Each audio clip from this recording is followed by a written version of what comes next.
It is a gorgeous day at Rogers Center, and it is Junior Jay's Saturday. As you can tell, all the youngsters out having a great time before they entered Rogers Stadium. Couldn't ask for a better day. It's 18 degrees and a perfect baseball afternoon. Game 3 of this 4-game series. Kansas City Royals have won the first 2 games to snap their 4-game losing streak when they came into town.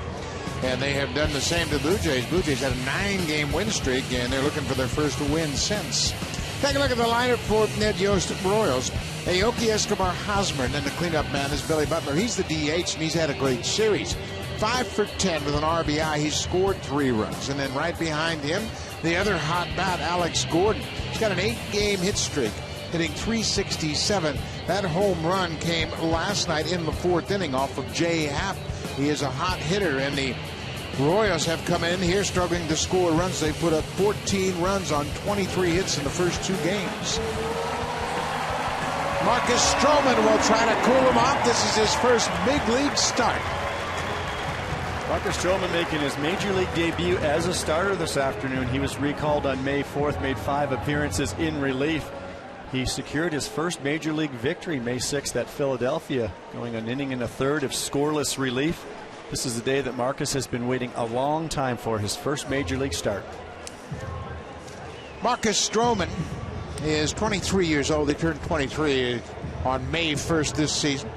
And you can bet he is looking forward to this. The former first-round pick of the Blue Jays in 2012 is anxious for this moment. Beautiful day here in Toronto. The roof is wide open. Not a cloud in the sky. A good crowd on hand. And the Blue Jays are looking to snap their mini 2-game losing streak. Defensively in the outfield, Cabrera, Gose, and Bautista from left to right. On the infield with the right-hander on the mound, it's Juan Francisco at third. Reyes and Laurie up the middle. Lind gives Encarnacion a day off at first. Yano Navarro is the catcher for young Marcus Stroman. John Gibbons uses this day game after a night game to get Edwin off his feet. He's still able to keep his bat in the lineup, DHing him. Adam Lind gets the nod at first base today. Well, you know, Marcus Stroman got a taste of the big leagues. He was up with the Blue Jays in May, pitching out of the bullpen. So this has to be a little bit calmer game than it might otherwise be had he not been with the club before. Well, Marcus Stroman was a starter in Buffalo, and that's what he was doing in his career, preparing for that first major league start. That threw him for a little bit of a curve. The Blue Jays bullpen needed some help. It needed to be bolstered a little bit. Marcus was throwing the ball very well in Buffalo. Called him up to help him out down there in that bullpen, and he had his struggles. He had some success as well, getting his first major league win, but he realized that it's not so easy up here. We saw him in spring training, fought that a little bit, realizing that these hitters are very good. I think Stroman in spring training thought he had a chance to make the team and really put a little too much pressure on himself. He made 1 start in the spring, 5 games overall. He was hit hard. Opponents hit .412 against Stroman this spring, but he's coming off of a pretty good run as a starter in AAA. Nori Aoki will step in. Aoki is set. Here's the first pitch of the ball game, and it's up and away. We are underway. Aoki is a threat to bunt. He's got 6 bunt base hits this season. He had a 2-hit game last night. You can see Francisco taking the bunt away. There's a high pop. Bright sun. Laurie with his hand trying to shade that sun stays with it and makes the catch in fair ground. That's going to be a challenge for all the defenders here this afternoon, staring up into that bright sun.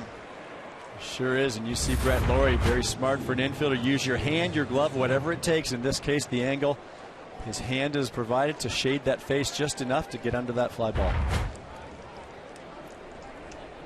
Alcides Escobar moves up into the 2nd spot. He had 8 in game 1, 9th in game 2, and he's batting 2nd here this afternoon. Omar Infante normally in that 2 spot. There's a good fastball at 95. That's what Marcus Stroman is going to have to do. He's got to locate the fastball, and talked about it in spring training. He learned on a few occasions that if you leave the ball in the middle of the plate, these big league hitters will get you, and he also had that experience against the Angels. 96, same spot. That'll work. That will play. That'll play in any league. Don't try to get cute now. Do the same thing again.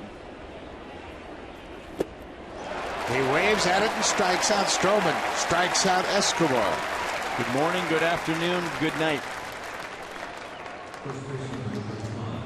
Well, Stroman really got his feet on the ground at AAA this year, and you can see the opponents at 239 against him, 115 whip, and boy, when he jumped to the big leagues, things turned different for him. Well, they sure do, and it's just a different league up here. These hitters are so good, and if you miss a spot, they're going to punish you. A lot of times you'll get away with pitches in AAA. They'll be fouled off or missed, and up here they do not get missed. Stroman jumps ahead of Eric Hosmer, the first baseman.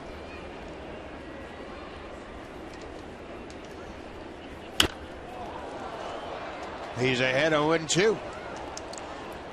Boy, already we've seen a better quality fastball from Stroman than we saw earlier when he was with the club. Yeah, out there consistently at 95 already to start, touching 96, but the location is key.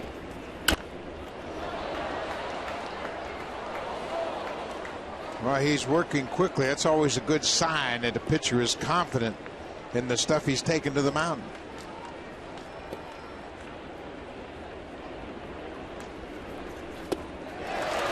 How about that? A couple of strikeouts in the first inning. The Royals go quietly, 3 up, 3 down. Marcus Stroman in his first big league start picks up a couple of strikeouts. Aaron Brooks will go to the mound. He'll make his first start when we come back.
Scoring position, 1 for 15 so far this series. Top of the order, it's Reyes, Cabrera, Bautista. Then Edwin Encarnacion has had a historic month of May and a good run against Kansas City this season. 6 for 18. He's hit a double, 3 home runs and driven in 8. He's the DH this afternoon, then down in the 9th spot. Anthony Gose has really settled in over his last 11 games. He's hitting .333. Got a double and RBI, and he's scored a couple of runs. Plus, he's using that bunt and playing great defense in center. And Aaron Brooks, the 24-year-old right-hander, he's making his second career big league appearance. It's his first start after being recalled from Omaha. His first appearance didn't go so well against the Tigers. 2 innings in relief. He got touched up for 7 hits and 6 earned runs. Not a real pleasant experience, but he's coming up from AAA to fill in the spot for the injured Ventura. There are a lot of pitchers that have had similar lines against the Detroit Tigers. He should not feel alone. Not at all. Jose Reyes has reached base in 25 of his last 27 games. He had a leadoff triple in last night's game. But that was a sign of things to come for the Blue Jays. They really never got untracked against Jason Vargas. 2-0. Reyes hit that leadoff triple and he was stranded at third, and the Blue Jays would go on to strand 14 in that game, losing 6-1 last night.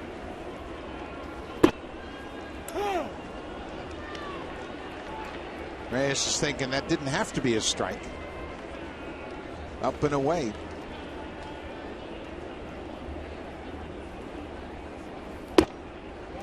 Three and 1 to Reyes. Melky Cabrera will be next. Brooks has some good two-seam action on that, but if you start it on the outer part of the plate, it's going to run off. When you're behind in the count, that ball has to be started middle so it stays on the outer edge of the plate. Leadoff walk for Reyes. Brooks is 24 years old. He was drafted in the 9th round by Kansas City in 2011. Came out of a Division II school in California, Cal State San Bernardino. Pretty good athletic conference. In fact, he played against Kevin Pillar, who played at Cal State Dominguez Hills, also in Southern California. So Pillar knows Brooks a bit back from college. Melky Cabrera.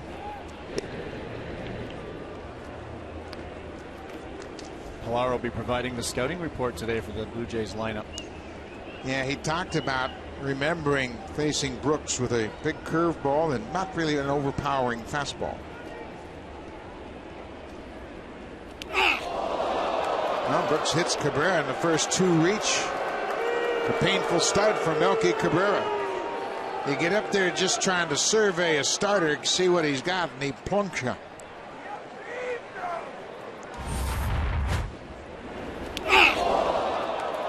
Got a lot of flash too. It looked like it got Melky in the upper arm there and behind the elbow. As they tend to, Melky Cabrera, see if that feeling comes back in his arm. Let's take a look at the Royals defense. Gold Glover Alex Gordon's in left. The speedster Gerard Dyson is in center field, and Nori Aoki is in right. On the infield, it's Valencia and Escobar on the left side. Siriaco taking over for Omar Infante at second. The Gold Glover Eric Hosmer is at first base, and Brett Hayes gets his start behind the plate, his 9th of the season. Brett Hayes will give Salvador Perez a day off today. Ned Yost knows that he's got to give Sal a day here and there. He's been the regular catcher, and he logs a lot of innings behind the dish. Well, Jose Bautista will step to the plate. 2 on, nobody out.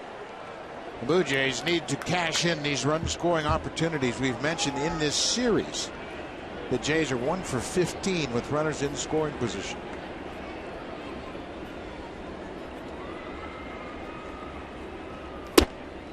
Breaking ball for a strike. Bautista had a terrific game last night. He walked twice, singled, and hit a solo home run in the 5th. He represented the only RBI the Blue Jays had last night.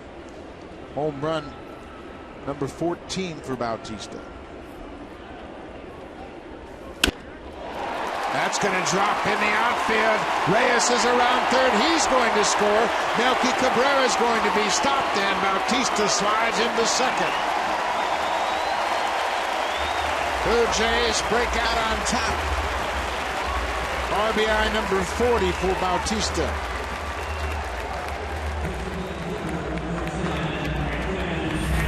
See Jose Bautista keep his hands inside this ball. Really letting the ball travel. Just a good swing path right there. Really worked inside. You know that he's trying to get the runner over, but he's also trying to drive that ball that way, and he did just that, finding that right center gap.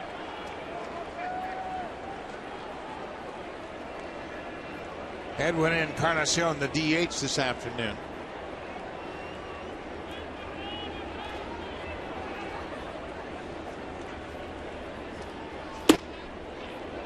Inside off the plate. The appeal down to first base. Larry Vanover, the crew chief, said that Encarnacion went around. Edwin's the DH, and it's a good thing. He's on base a lot, obviously, and playing first base. There's a lot of wear and tear, so he is getting basically a half a game off in that DH spot.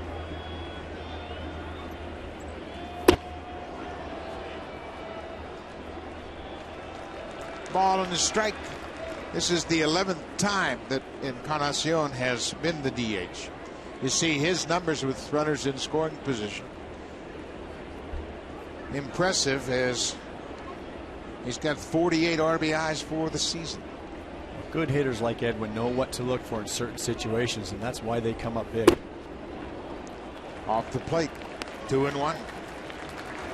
And he's really seeing the ball well in this tremendous month of May that he's had. We saw his struggles in the month of April, and he just did not have his timing. He did not feel right. And it's your hands, it's your launch, it's your load, it's getting that foot down. Just the timing was not there, and boy, did he figure it out here in the month of May.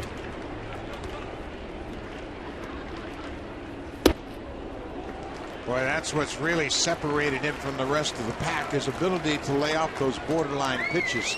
He's got protection behind him in the left-handed hitting Adam Lind. Edwin walked 3 times in last night's game. Yeah, Brett Lawrie hitting behind him last night does not offer that same protection. Lawrie having some success at the plate at times as well, but not with the pop and success that Adam Lind has had.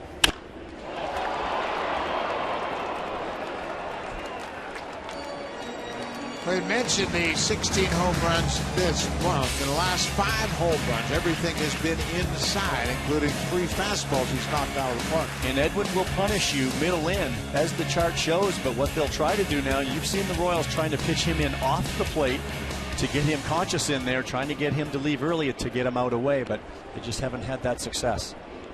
Full count. Ball 4. For the Blue Jays, this has been their trademark all season long. They will pass the baton. Nobody thinks that they have to carry this team all by themselves. We saw Jose Bautista do that throughout the entire month of April. Clearly teams pitching around him during Edwin's struggles. Edwin's turned it around a little bit, and again, he's not afraid to take that 90 feet and bring Adam Lind up here with the bases loaded. So now Brett Hayes is going to go out and talk to young Aaron Brooks. Big numbers for Lind. 337 average, 3 homers and 13 RBIs. An opportunity for the Blue Jays to kick the door wide open here in the first. Adam Lind really thriving in this role since John Gibbons has instituted a lot of the platoons around the field. He's not seeing a lot of starts against left-handed pitching, but boy, when he gets his opportunities against righties, he's been really swinging the bat.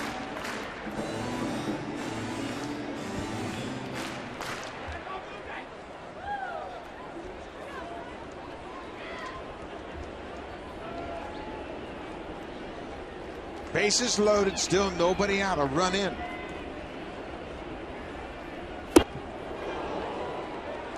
Then didn't need any scouting report. He was hacking at that first fastball. As a hitter, sometimes you go up saying, if I get a first pitch fastball, I'm hacking, but he probably left the zone a little bit. It was a strike at the top of the zone, but not a pitch you want to swing at first pitch. 3 grand slams for Lind in his career.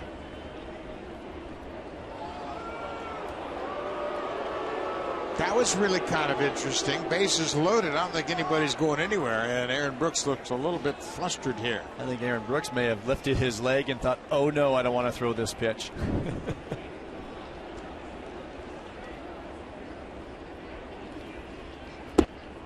Changeup off the plate outside. Lind batting .384 against right-handed pitching.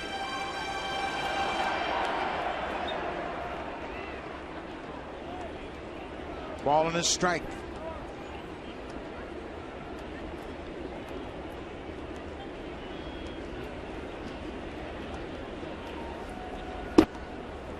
Came right back with a changeup and finds the outside corner.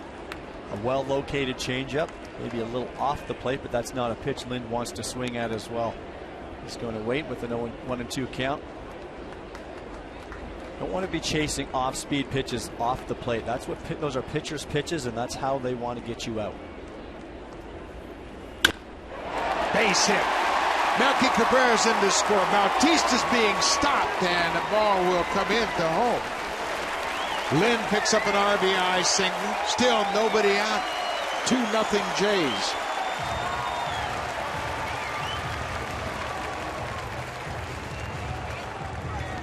Well, after a couple of changeups away, Brooks thought he'd try to sneak a fastball in on Adam Lind. If you're going to do that in a 1-2 count, you had better get it in there. Didn't quite get it inside enough, and at 91 miles per hour, Adam Lind just teed off on it. You cannot miss your spot when you're coming in right here and leave that on the inside corner. That's got to be an off the plate. Does not have that 95 or 96 that would beat him in that situation. 91's not going to do it. Dave Allen, the pitching coach, out quickly here in the first inning. Still nobody out. The bases remain loaded. Melky Cabrera, who was hit by a pitch, talking with Mike Frostad, the assistant trainer. I would think that Melky Cabrera would have to have a bone sticking out before he leaves this game. Get hit on the elbow area there around that funny bone. That'll tingle all the way down into your fingers, but it'll go away, and I'm sure Melky will be fine. Brett Lawrie goes after the first pitch and bounces it over Bautista's head, foul. you're Brett Lawrie, you come up here and you see the success hitters are having in front of you, but gets a first pitch breaking ball from Brooks. Now, unless you're going up there looking for that, it's probably not a good pitch to try to tee off on early in your at bat.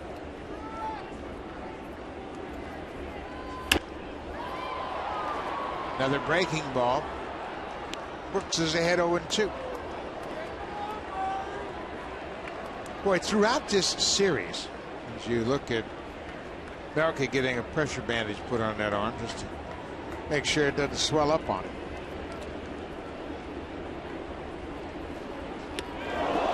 Lawrie will get a painful RBI. He's hit with the bases loaded. 3-0 Jays. Still nobody out. 2 walks and 2 hit batters for Aaron Brooks.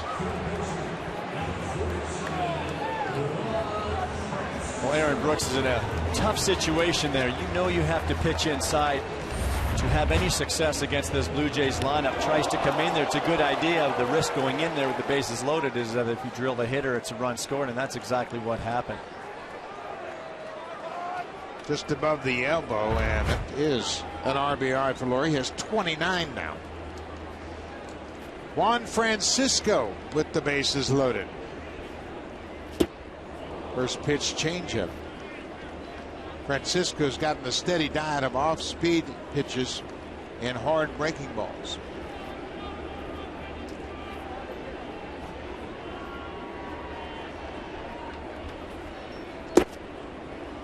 The scouting report gets out early, and Juan Francisco's had tremendous success. Seen some of the tape measure home runs that he has hit, but scouting reports are out there, and we're seeing that steady diet of off-speed stuff. It's going to be up to Juan now to make that adjustment, and as a big league hitter, you have to adjust.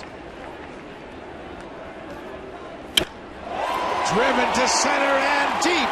That ball is down and out of the ballpark. A ground rule double.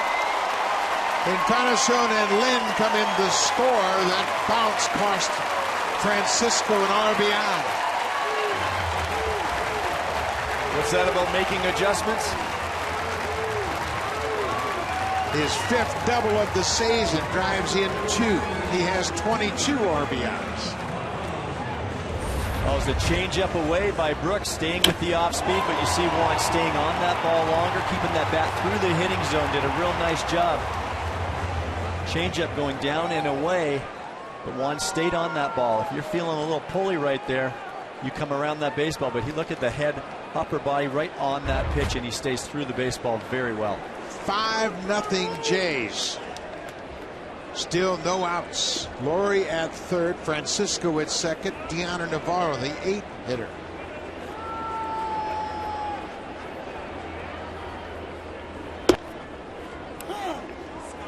Brooks gave up 6 runs on 6 hits in his last inning in the big leagues. That came in his only other major league outing against the Tigers.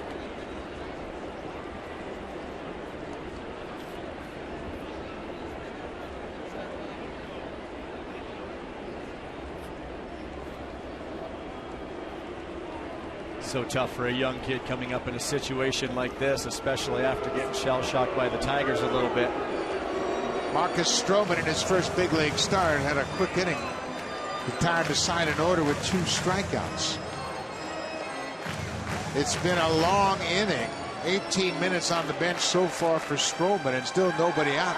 And when the starting pitcher gets like that in a situation where the Blue Jays are hitting for a long time, if this goes on much longer, you may see him go down underneath and just pick up a baseball in the batting cage and fire if you just to keep that arm going and keep the blood flowing.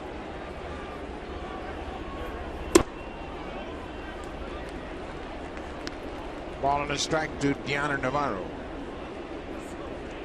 And there is no action whatsoever in the bullpen. Ned Yost is using Brooks as a spot starter in the Ventura spot in the rotation. Rodano Ventura, the young right-hander, has got a little bit of an elbow problem. We saw him throw his bullpen session today. He's sitting on the bench watching. This would be his spot in the rotation.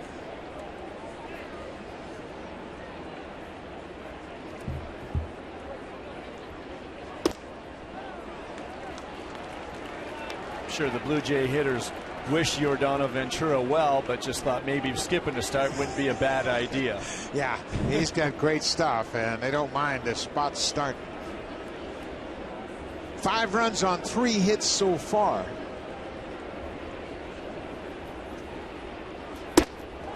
That'll reload the bases. That's 3 walks in this inning. Brooks has also hit 2 batters. So it's a tough inning for Aaron Brooks, and Dave Island, the pitching coach, will finally have to go to the bullpen phone.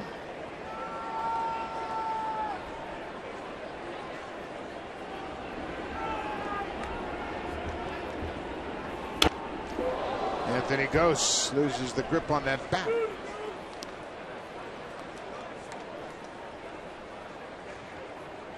Went all the way back to the backstop.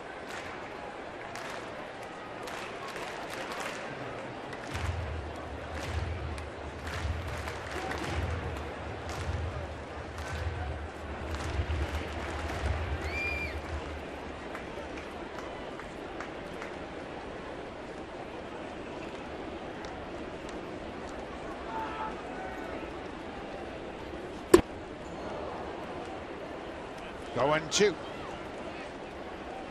Michael Marriott starting to loosen up for Kansas City.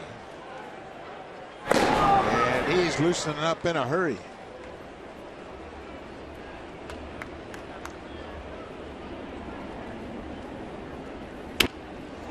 Back to the mound. Home for 1. Back to first. Double play. A 1-2-3 double play. First 2 outs of the inning. Well, Marriott executed a couple very good fastballs inside to Anthony Gose, and as a pitcher, when you get into these struggles in an inning, you have to remember that you're 1 pitch away from getting 2 outs, and Brooks did that right there. So Reyes will bat for a 2nd time this inning. He walked and scored.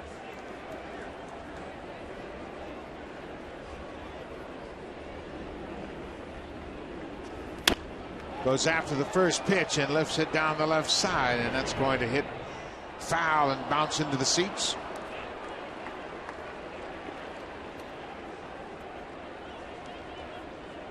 A couple more runs out there for the Jays. 2nd and 3rd, 2 outs. Get back on the winning track. Blue Jays have lost 2 in a row after snapping their 9-game win streak.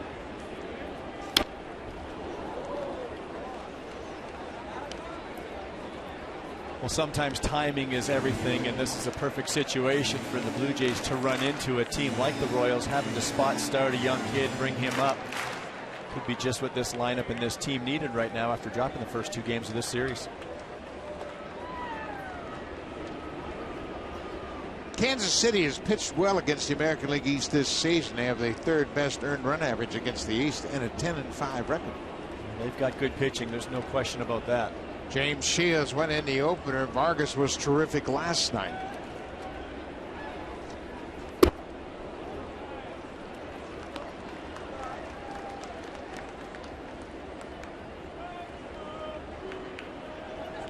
This team is going to be a team to watch. Their pitching is just so good, and their lineup, I think, is more about what we've seen the last couple days than what they've been the first couple months of this season.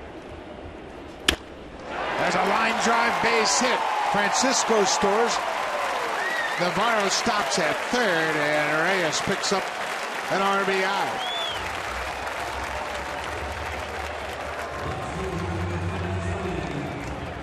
Jose Reyes not trying to do too much, just stayed on this pitch up and away. Well, Aaron Brooks is just leaving the ball up. That's right down the middle, about belt high. Jose Reyes put a nice swing on that. It's one thing to get a good pitch to hit, but you still have to put a good swing on it, and Jose did just that.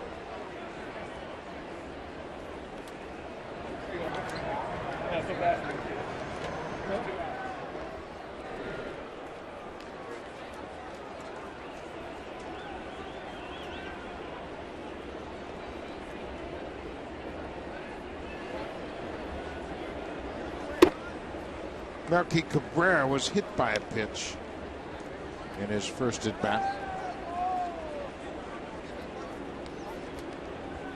6 runs on 4 hits in the first. 2-0. Brooks has thrown 38 pitches this inning.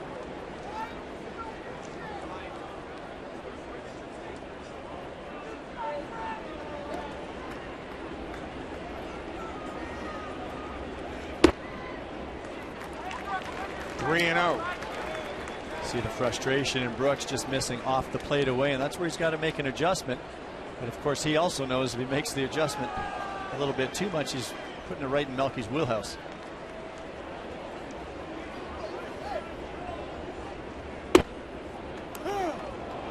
Now 3-1. Bautista is on deck.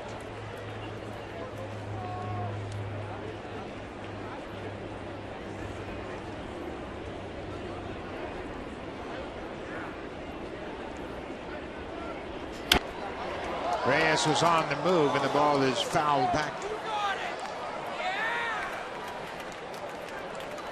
There's such a fine line between pitching very well, hitting your spots, and just missing. And we saw Jason Vargas do it last night. He pitched inside so effectively at 87 miles per hour, but he didn't necessarily get people out all the time in there. It's to open up that outer half of the plate for his breaking stuff and off-speed pitches. There goes Reyes. Ball is hit up the middle. Melky Cabrera drives in Navarro. Reyes goes first to third.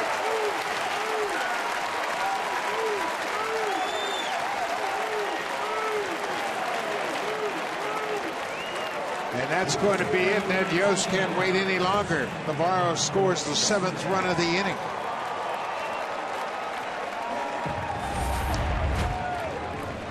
Nice piece of hit. Melky got himself into a 3-2 count, and Aaron Brooks can't do much but just throw a fastball, and Melky just drilled it right back up the middle on that artificial turf. So Aaron Brooks, a tough day at the old ballpark. He'll give up the baseball going 2/3 of an inning. Walks and hit batters caused him problems. Mike Marriott will come on to try to close out the first. The Blue Jays have a 7-0 lead in the first.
First big league start goes 2/3 of an inning.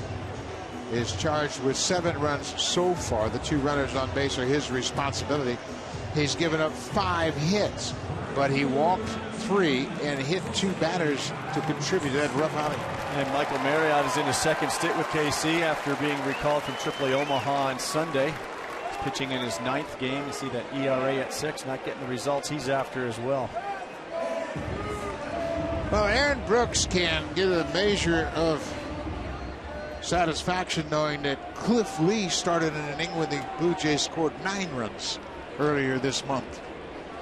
So this is the 2nd highest run total in a single inning for the Blue Jays this season. Bautista goes after the first pitch and pops it back behind home. Red Hayes, the catcher, is there, and the inning is over. Big inning for the Blue Jays as they jump out in front. Big hit of the inning, Juan Francisco off of Aaron Brooks. A bases loaded ground rule double to center.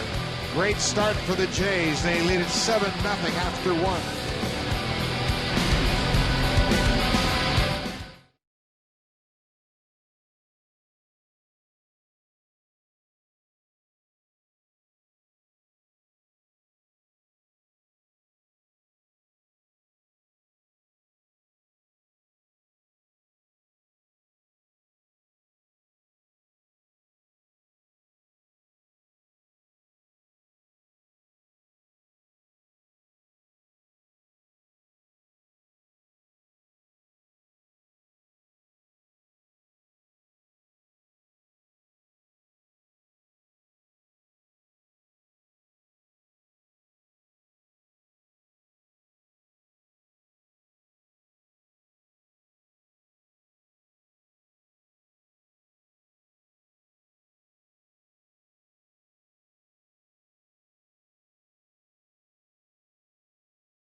Brought to you by the 2014 Honda CR-V. Honda, proud to be the official vehicle of the Toronto Blue Jays. And by Home Hardware, homeowners helping homeowners with expert advice.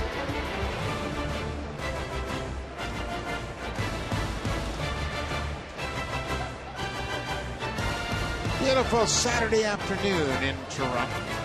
And the Blue Jays hitters have gotten off to a great start. They've staked Marcus Stroman to a 7-0 lead. Billy Butler's had a good series, 5 for 10 in this series. Marcus Stroman sat on the Blue Jays dugout bench for about a half an hour. That's a long time. It's a big layoff, and as a catcher, you know, Dion Navarro coming out, he want to make sure he has a good warm-up. Those late pitches that you get between innings, really tune it in. What I really like is being aggressive with the fastball here. Marcus coming back out after that big layoff. Doesn't matter what Billy Butler does right here. Just go hard with that fastball. Really just try to get back into the sync of pitching. Boy's done a good job early in this ballgame keeping that fastball down. You're in that 94-95 range and you keep the ball down, you should have some success at any level. Marcus has gotten in trouble. Touched up a couple of times in his relief appearances against the Angels and Indians. There's that hard slider, and Billy Butler strikes out. 3 strikeouts so far for Marcus Stroman. Eric Hosmer strikes out to end the first inning, and watch his reaction as he chases that slider. Wow. That slider's electric right now. He just threw another one very similar to that one that Hosmer struck up on to Billy Butler. That's sharp, late break. Hosmer hit 300 last year. He knows what a wow pitch is. You get pretty good hitters doing that. You know you're doing something right. A real good slider will have rotation, much like a fastball, so that you cannot pick up the spin. And then at the very end, as it approaches the hitting zone, that ball dives down. That's a changeup that misses downstairs. It's 2-1. Alex Gordon, the left fielder, has got an 8-game hit streak alive. Make it 9. He drives this ball to the wall in right. Bautista will play it off the wall, and Gordon has his 15th double of the season.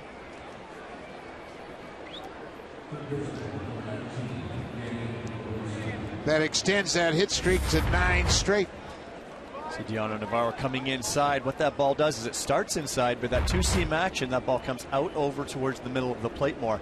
Stroman wants to get some downward movement with that ball. Two-seam fastball. If it just stays lateral, it stays on the same plane. Easier for a hitter to connect.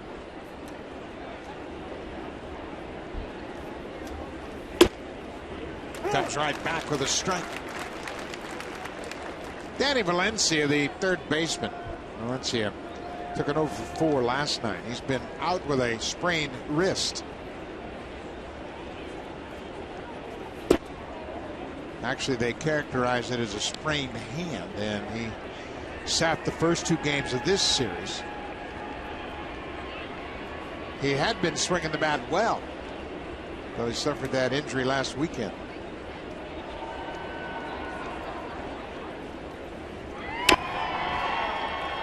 That hard slider won't do his hand any good. Again, reaching out like that and flicking. He was supposed to start the first game here in Toronto. We saw him with the ice bag on his hand. He said that he had taken batting practice. He's still not feeling right, so he was able to get back at it last night, but it takes time. When you're playing dinged up a little bit, that's going to affect your swing. How many times did you ever tell your manager you couldn't play?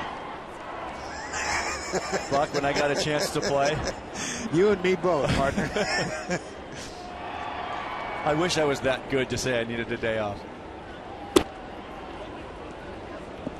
Full count, 1 out. Alex Gordon at second base with the leadoff double. Brett Hayes, the catcher, is on deck.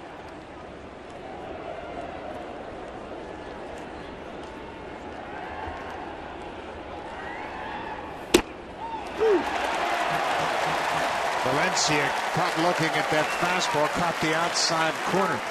4 strikeouts for Stroman. And that's why location means so much in pitching. Even if it's straight, if it's on the outside corner at 95, it's going to be hard to square up. Now you start throwing great location with a little movement on your pitches. That's a 1-2 punch that pitchers will have a lot of success with. That ball's right on the outside corner. Valencia doesn't feel that he can reach it. Great location.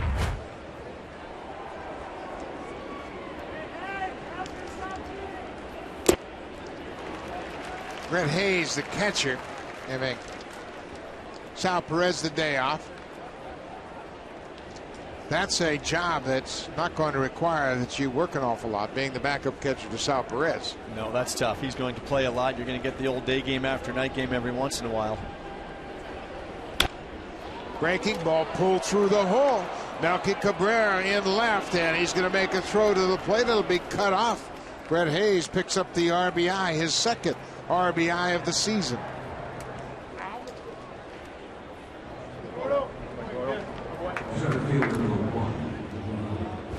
Well, that's how difficult it is to pitch in the big leagues. Marcus Stroman is throwing the heck out of the ball right now. I think he's made some tremendous pitches, but then all of a sudden the Royals just sneak up here in a couple of swings. They score a run off you. Gerard Dyson, the center fielder.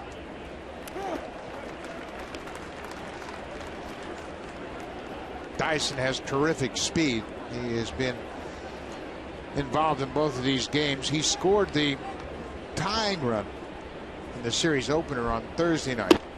Entered the game as a pinch runner, stole second base, and scored on the Reyes air.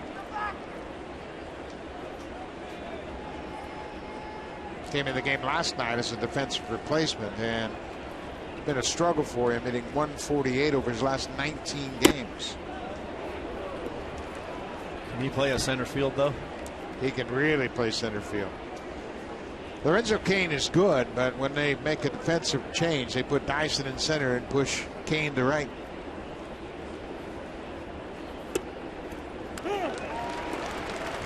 Two balls and 2 strikes. Nice job by Deandre Navarro right there, holding that ball at the bottom of the strike zone. Giving home plate umpire Gabe Morales a real good look, and a catcher has to do that. If your glove goes out of the zone towards the ground, you may not get that call. Dyson stays alive. We mentioned Marcus Stroman when he was sent back to AAA Buffalo. They started him twice, and he was able to build up his pitch count. Last time out, he threw 83 pitches. Tough pitch, tough play, and Navarro can't make it. Just a little chopper out in front of home plate. Deandre Navarro trying to circle a baseball and grab it barehanded. Basically the only chance he had. Yeah, that's a do or die play for a catcher. You know, with the speed of Dyson there, you got one chance. That's to grab it, spin, and fire a strike to first base. Very difficult to do. And that's all about knowing your base runner, and Navarro knew he had to hurry. Infield hit for Dyson. Hayes is at second. Pedro Siriaco.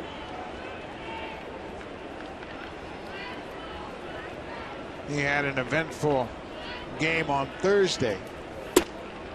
In the 10th inning of that tie game, he squared around the bunt against Todd Redmond, and he took one right on the KC of his helmet. Fortunately, he was not hurt, but that contributed to the 2 runs Kansas City scored to win that game.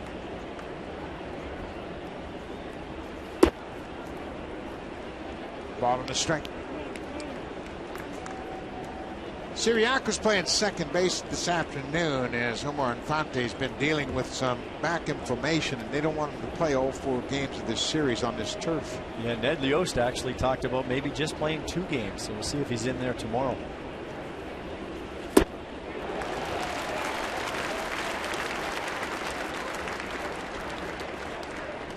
Infante has always been a tough out for the Blue Jays. He had the game-winning 2-run single on Thursday night.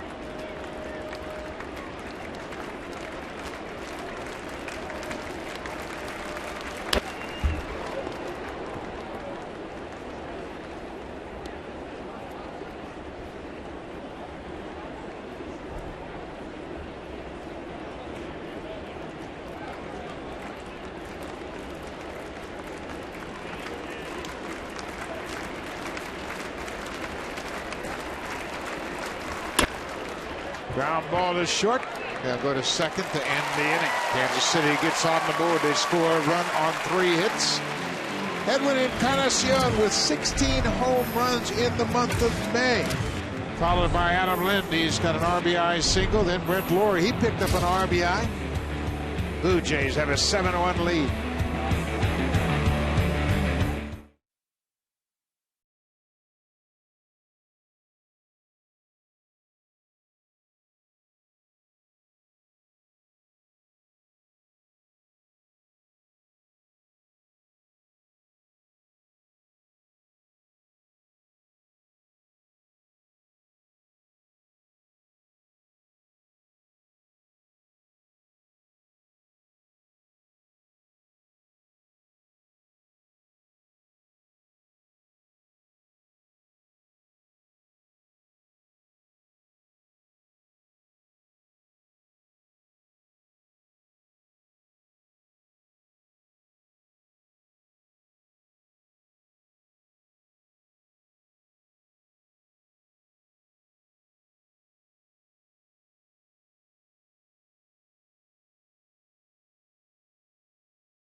He walked and scored in the first, and he's been doing a lot of jogging recently. You look at the all-time home runs hit in the month of May. Barry Bonds of the Giants hit 17 in 2001 in May. Edwin Encarnacion is tied with Mark McGwire and the great Mickey Mantle with 16 home runs in the month of May.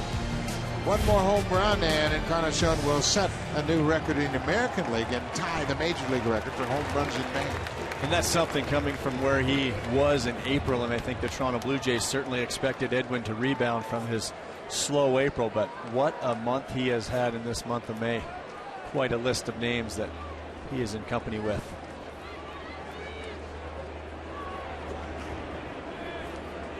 Mike Marriott, the pitcher, came in with 2 outs in the first. He got Bautista to pop out on the first pitch he threw.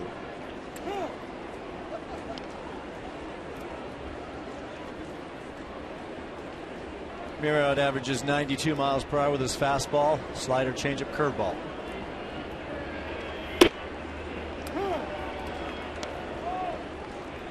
Oh, and 2.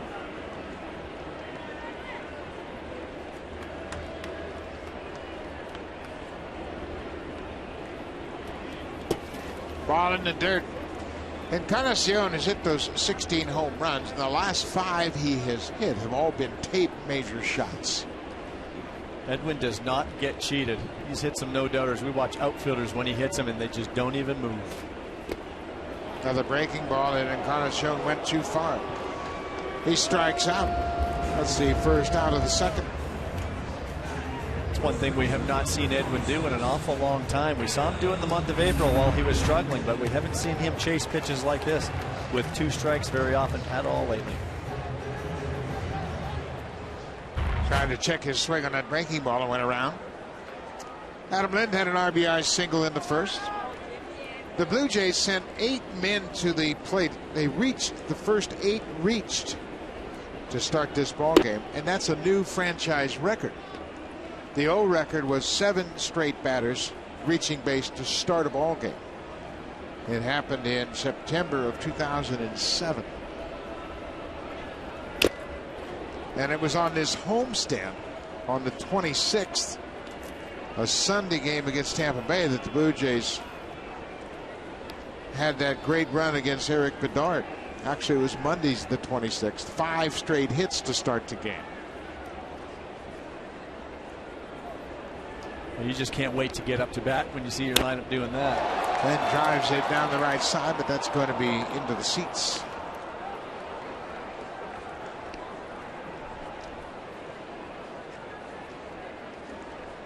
One and 2 to the first baseman.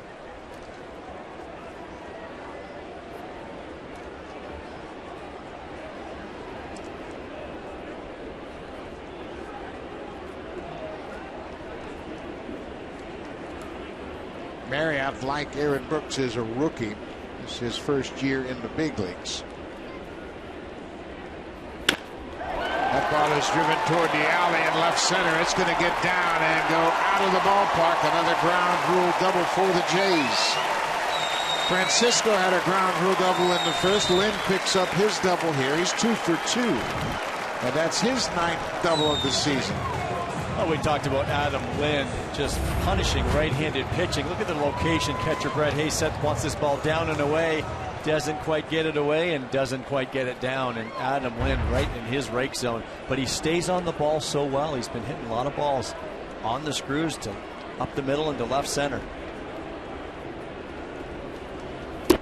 Brett Lawrie was hit by a pitch with the bases loaded in the first. Credited with an RBI.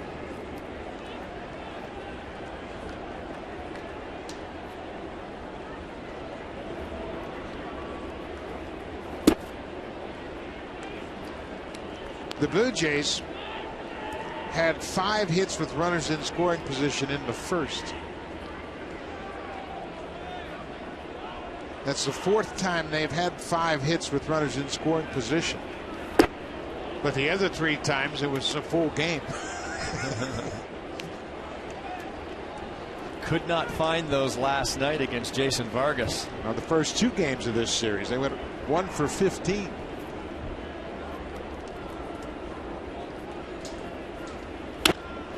Ripped into left field. Lind being waved around third. Here comes the throw from Gordon. He's got a strong arm and it hits Lind. So Lind will score. Brett Lawrie has a couple of RBIs. Gordon has a great arm from left field. The throw was right on the money, obviously, as it hit Lind as he was stepping on home.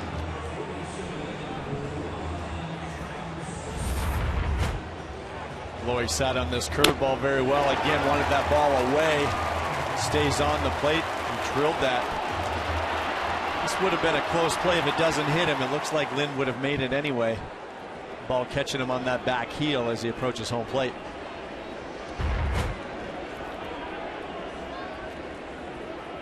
Juan Francisco now. Francisco had a ground rule double in the first, drove in a pair. The fact that the ball bounced over the wall in center cost him an RBI. Laurie had to stop at third.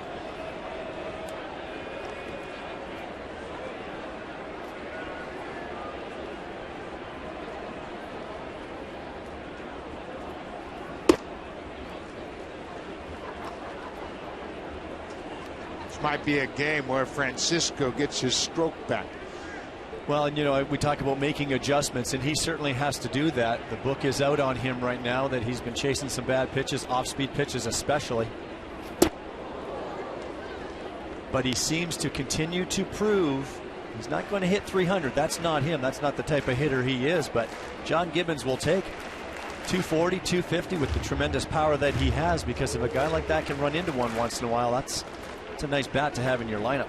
Francisco has 9 home runs and 22 RBIs. Hits this one on the ground. They'll go to second for one, and they drop the ball.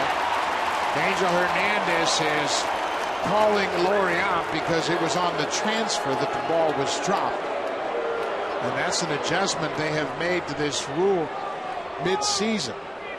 Well, the adjustment they made is it used to be that infielder turning a double play has to catch the ball and transfer it to his throwing hand. Now it goes back to the way it used to be. He caught that ball because he caught it in his glove. That's a catch. Now if you drop it, transferring it to your throwing hand, the runner's still out at second base. And that's a change that they made. It was causing a lot of havoc throughout Major League Baseball. That play right there is the only play in which Dustin Pedroia has committed an error. And then they changed the rule after the fact. Gianna Navarro walked and scored in the first inning.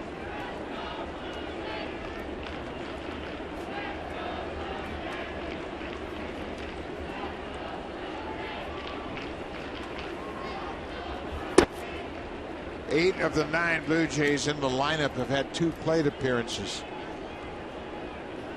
We're in the second inning. It's a fun day to hit. Like I said, getting through that first inning, seeing everybody reach base. As a batter, you just can't wait to get those batting gloves on and head to the on-deck circle.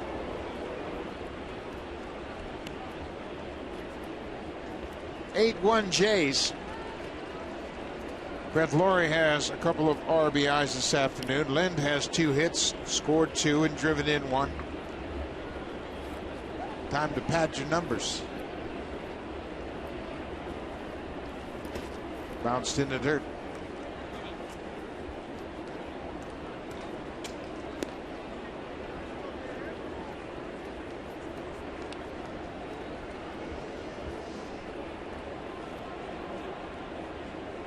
Everybody making a contribution already, either getting a hit or scoring a run. Everybody but Anthony Gose. He hit into a double play in his only at bat. Navarro strikes out. The second inning comes to an end, but Blue Jays add to their lead. It's 8-1. We head to the third.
Jays on Sportsnet.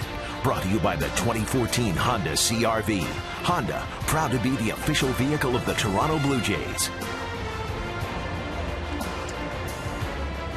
Welcome back to Rogers Center. The roof is wide open, and the Blue Jays offense is hitting on all cylinders early on. 8 runs on 7 hits. Junior Jays Saturday. Lots of kids in attendance today. They had all the activities set up outside the stadium prior to the game. Lots of fun things for the kids to do. And the Blue Jays have put on a show early.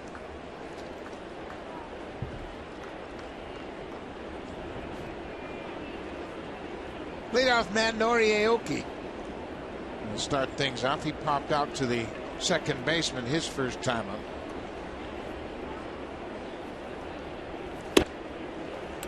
Marcus Stroman in his first big league start, giving up a run on 3 hits.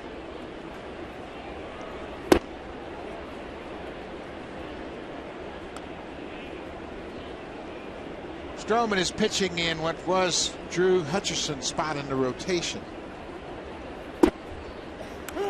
It'd be interesting.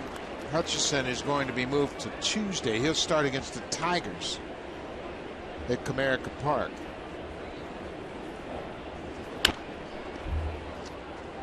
The Blue Jays will face the Tigers, and they're going to see Sanchez, Porcello, and Verlander in that 3-game series. It starts Tuesday night at Comerica.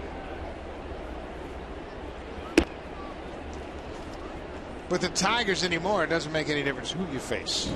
They're all pitching pretty well right now, and Rick Porcello's gotten off to a great start. Yes, he sure has. Up there in the league lead and wins. He's 8-2. And Dombrowski got some heat when he traded Doug Fister away to Washington, but he had confidence that it was time for Porcello to take the next step. And Rick Porcello has done that. He's been at the back end of the rotation, but when you have a guy like that as your 4 or 5, that's not a bad thing. Those 3 horses in front of him. Scherzer, Verlander, Sanchez, Porcello. Drew Smiley, the young left-hander, is the 5th starter.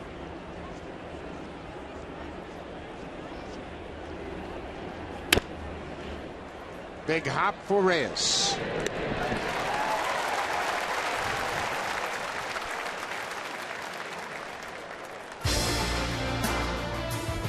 Celebrate and save during Home's 50th anniversary sale. Only at Home Hardware and Building Center locations. Homeowners helping homeowners with expert advice.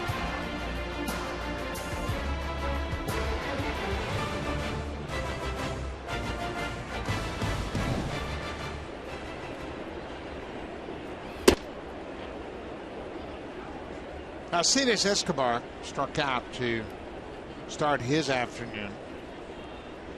Does a nice job at shortstop for the Royals. He was acquired in that Zach Greinke deal a couple of years ago. This is popped straight up over home plate. Deanna Navarro, shading his eyes, makes the catch. 2 down. Let's check in with Jamie Campbell.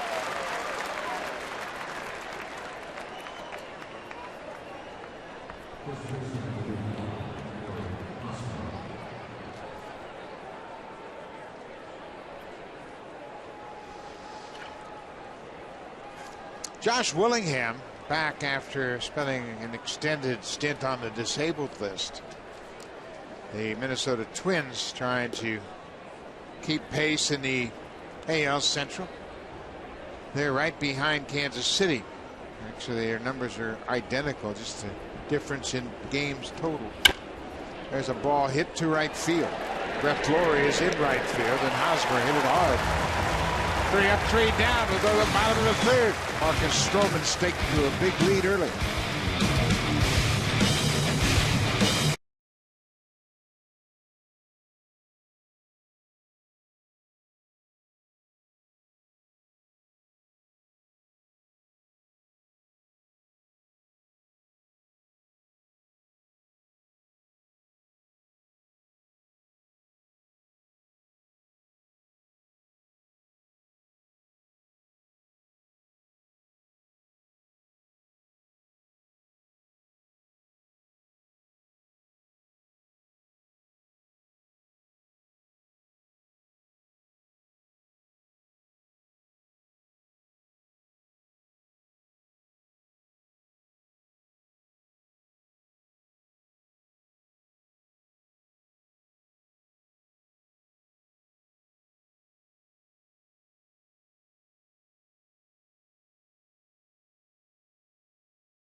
before contest. If you post a picture through Twitter or Instagram of you cheering for the Blue Jays and include the hashtag cheer like never before, you will enter the contest, and one lucky winner will be selected to attend the 2014 MLB All-Star Game in Minnesota. The contest closes June 14th, so make sure you log on and enter. Visit BlueJays.com/Rogers Contest for full rules.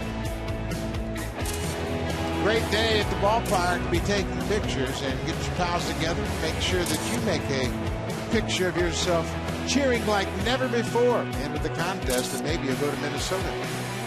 See the All-Star Game. That's always a great trip. July 15th.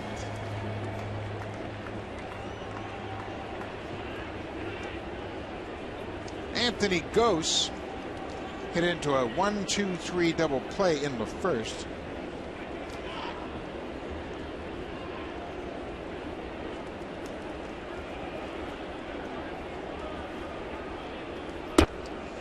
Remember when you used to have games like this where everybody was getting a hit and then you'd be the only guy that went over?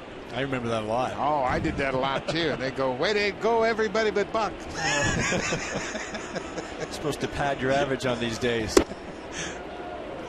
Supposed to go up from 160 to 170. Yeah. Get a hit. Ball and a strike to Anthony Gose, the young center fielder.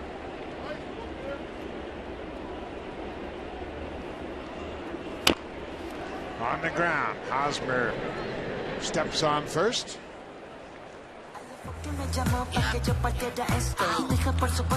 Now batting, number 7, Jose Reyes. It's Junior Jays Saturday, and it's presented by Boston Pizza here at the ballpark. And what you just heard was the Junior Jays announcing the lineup. It's just one of the many fun activities taking place here on Junior Jays Saturday, presented by Boston Pizza. He did a pretty good job. He's hired. Lots of great activities for the kids before the game and during the game. And always on Saturdays, the kids take the foul line with the players as the lineups are introduced. It's a great opportunity to bring your kids down and enjoy a great afternoon at the ballpark. So make sure you check it out. Junior Jays Saturday, every Saturday home game. Did you ever get to go on a big league field at that age? No. Jeez. Didn't even know what it was. What a thrill. Hit hard, but that's going to hook foul into the seats.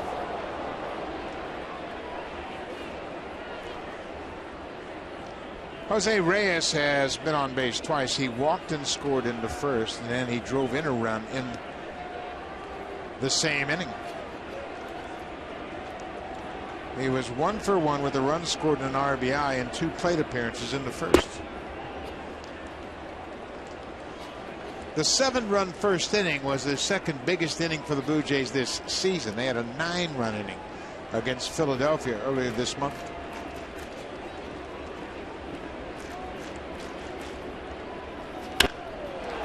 The fly ball to left. Gordon back in the alley makes the running catch. 2 down.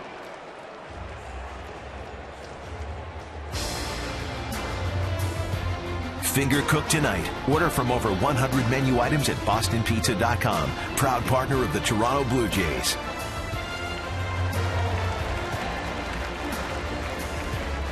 Boy, it is a gorgeous afternoon at Rogers Center. CN Tower standing tall high above Rogers Center. And the roof is pushed back. It's a totally different ballpark when the roof is open. Great atmosphere in this ballpark. I know the ball players love it. I think ball players love outdoor baseball. When you play indoors with the roof closed, it seems like you're in the gym during high school physical education period. You got to go in the gym.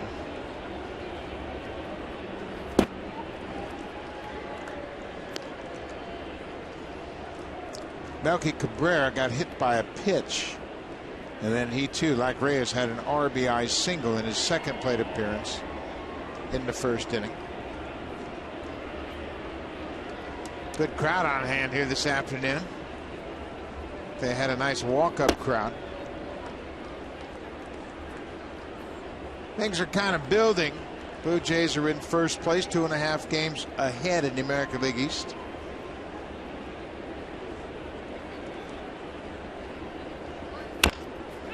Bouncing ball up the first baseline. Hosmer shovels to Marriott, who made a nice play. Kept his foot on the bag, made the catch. Cabrera is out, 3 up, 3 down. We'll go to the 4th. Blue Jays have a 7-run lead.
Rays at the Boston Red Sox, and it's Jake Odorizzi against Ruby De La Rosa. And if you haven't heard, there are some fireworks, and chances are they're going to happen again tonight at Fenway Park.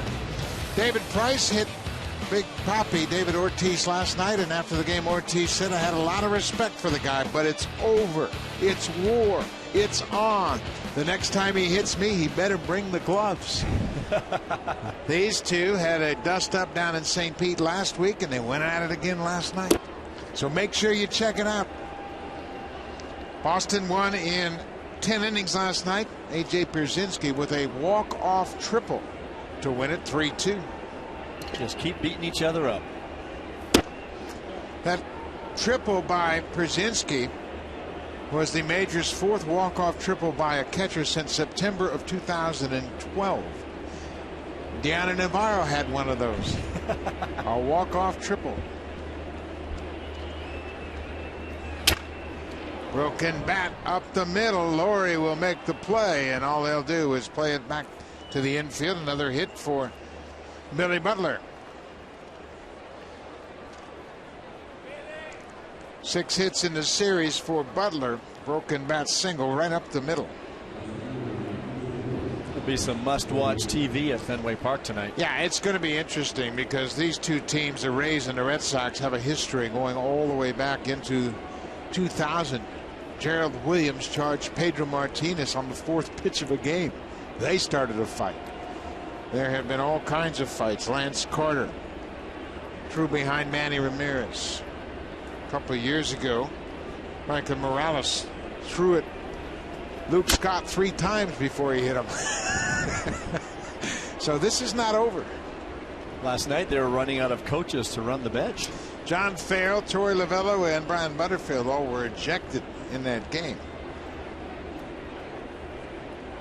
Brandon Workman, the pitcher, got ejected after a warning was established, and he threw one behind Longoria's head.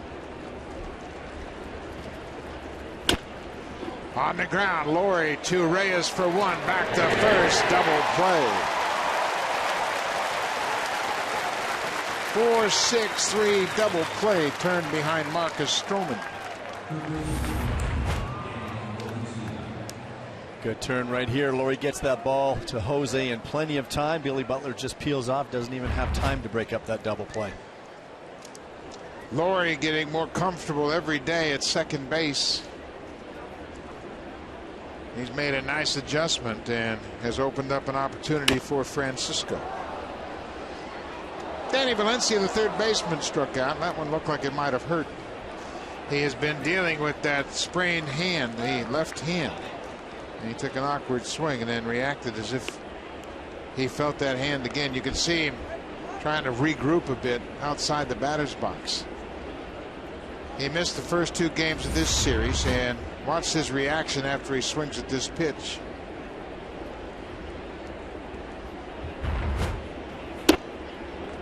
And what's going to happen is you tend to be timid now, and you're not going to swing as aggressively.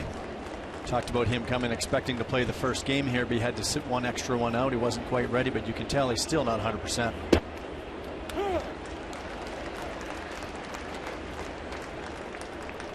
Would you like to see old-time baseball rules where the pitchers still hit? Oh, yeah. If you're going to drill somebody, you got to remember you still got to step in that batter's box. That would change a lot of the nonsense, wouldn't it? Yeah, when a pitcher would bat and he'd hit somebody, he knew chances are he's going to get knocked down. So you can be pretty big and burly out on that mound knowing that there's a DH hitting for you. Oh, yeah. What a good slider. Stroman with another strikeout. Stroman has 5 strikeouts through 4 innings. Blue Jays having a great day on offense. Jose Bautista will lead things off. When we come back, he's got an RBI double. Edwin Encarnacion, then Adam Lynn.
Country Day is presented by TD. It'll take place tomorrow, June 1st, when the Blue Jays and Royals wrap up this 4-game series. Game time is at 1:07 p.m. The first 20,000 fans will receive a Blue Jays cowboy hat presented by TD. Call the Jays for tickets at 416-341-1234. Or you can always log on at BlueJays.com to order your tickets for tomorrow, Sunday, June 1st, Blue Jays Cowboy Day. I said cowboy, and it's country, of course. But you get a hat tomorrow if you show up early at Rogers Center.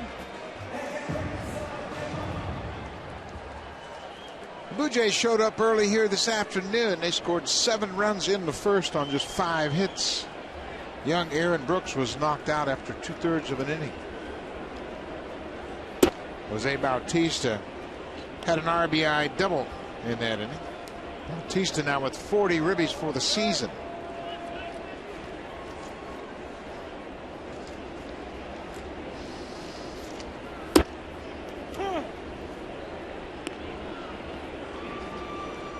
Good spot with that fastball by Marriott. See catcher Brett Hayes get in there, and he hit his spot actually in off the plate, but that's how you've got to pitch these guys. That can be very challenging for a pitcher looking in there and seeing a slugger like Bautista and thinking, I've got to pitch him inside. Well, you better crowd him. Breaking ball, and Bautista checked. And that's the pitch right there, the breaking ball that fastball inside sets up so well. You have to pitch inside, but you better not miss on the plate. You better get it in there, and that's exactly what Marriott did with that previous pitch. ball is off the end of the bat. Dyson broke back, and that ball's going to drop. Bautista has another hit. Sounded like it broke his bat, and that big swing, ball off the end of the bat. Dyson got fooled by the big swing. So that'll bring Edwin Encarnacion to the plate. He has walked and struck out, and he has put together some month of May. When you look at May this season, he's hit .279 with an OPS over 1, 16 home runs, 33 RBIs, and he's hit in the clutch. And it's nothing mechanical necessarily that a hitter makes adjustments to. Edwin just didn't have his timing down early, and he said as much. Calendar rolled over to May, and just things started clicking. Had a number of at-bats in April throughout those struggles that there's not one thing that clicks. Just that timing comes back, and he said that he just sees the ball very well. He actually hit .260 for the month of April. He was 26 for 100, but had 2 home runs and 15 RBIs. And you could see it brewing. I remember towards the end of April there, he started to hit some balls hard at people. I think it really started to show at the end of April when he started lining balls to center field. He had a couple of balls to center field right on the money, right at the center fielder, and he got frustrated, but that was a good sign for Kevin Seitzer. Here he waves at that breaking ball in between which pitch he wanted to hit. That's a pretty sharp breaking ball right there by Marriott, and again facing a guy that he hasn't seen a lot of. But when Edwin's staying hard in the middle of the field, he'll hit most of his home runs to left field, but it's a matter of thinking middle and just catching that ball out front, which he does so well. Full count now. Adam Lind perfect on the afternoon so far. 2 for 2, an RBI and 2 runs scored.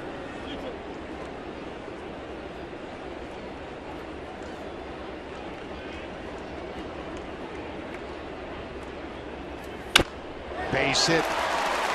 Encarnacion singles to right on the 3-2 pitch. Well, when Edwin starts lining balls into right field on fastballs out over the plate, he's just doing it all, and then you have to really ask yourself as a pitcher, how the heck do I get this guy out? Make a decent pitch out over the plate, not trying to do too much with 2 strikes, letting that ball travel, get deep in his stance, and just drilling it into right field. Probably a little bit higher than Marriott wanted it, but Encarnacion stayed right on. So Bautista with the leadoff single, Encarnacion with his first hit of the afternoon. Now Adam Lind, he has singled and doubled.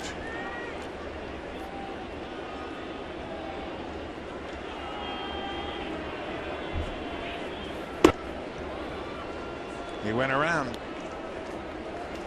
Lind is one of these Blue Jays players that's really benefited from John Gibbons' platoon that he's employed. He's really had great success against these right-handed pitchers, as has Juan Francisco, playing predominantly against righties. Both Kevin Pillar and Anthony Gose have thrived in their roles. It's really worked. It's really worked and been a big part of the success here in this win streak for the Jays. And it's kind of interesting how it's all developed with Kobe Rasmus going down. Gose and Pillar have come up and they have taken over in center. Tollison and Francisco are guys that have benefited from the extra at bats. And you know what it does too, Joe? It keeps everybody feeling like they're part of the team. Keeps everybody fresh, feeling part of the team. We saw it last night. Francisco, Lind, and Gose all came in to pinch hit. Now they came in to pinch hit because it was a better matchup, but at the same time, they're getting into the ball game and you're feeling that flow. So the next time they start, it hasn't been so long since they've played. And in the end, you're exactly right. You've got 25 guys all feeling like they're contributing. Yeah. And you always have the better matchup. Bautista at second, Encarnacion at first.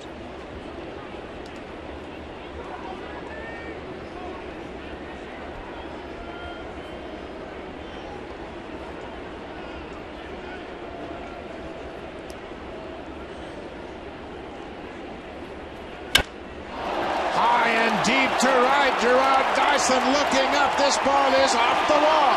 Bautista's coming in to score. Encarnacion has been stopped at third base. The throw comes all the way home. But Lynn with his second double of the afternoon. He's 3 for 3 already.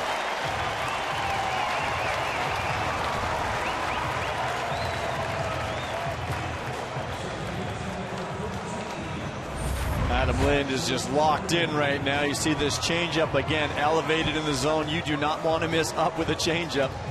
Adam Lind covers that ball. It's on the outer half of the plate, but he gets around it and just drives this ball into the right center gap. And that's what Lind does so well. He goes from gap to gap. He's not a pull hitter, doesn't just flip stuff the other way. He goes gap to gap, really works the middle of the field, and he's just been on fire. He's hit his 9th and 10th doubles here this afternoon. 3 for 3, an RBI, 2 RBIs now. A couple of runs scored.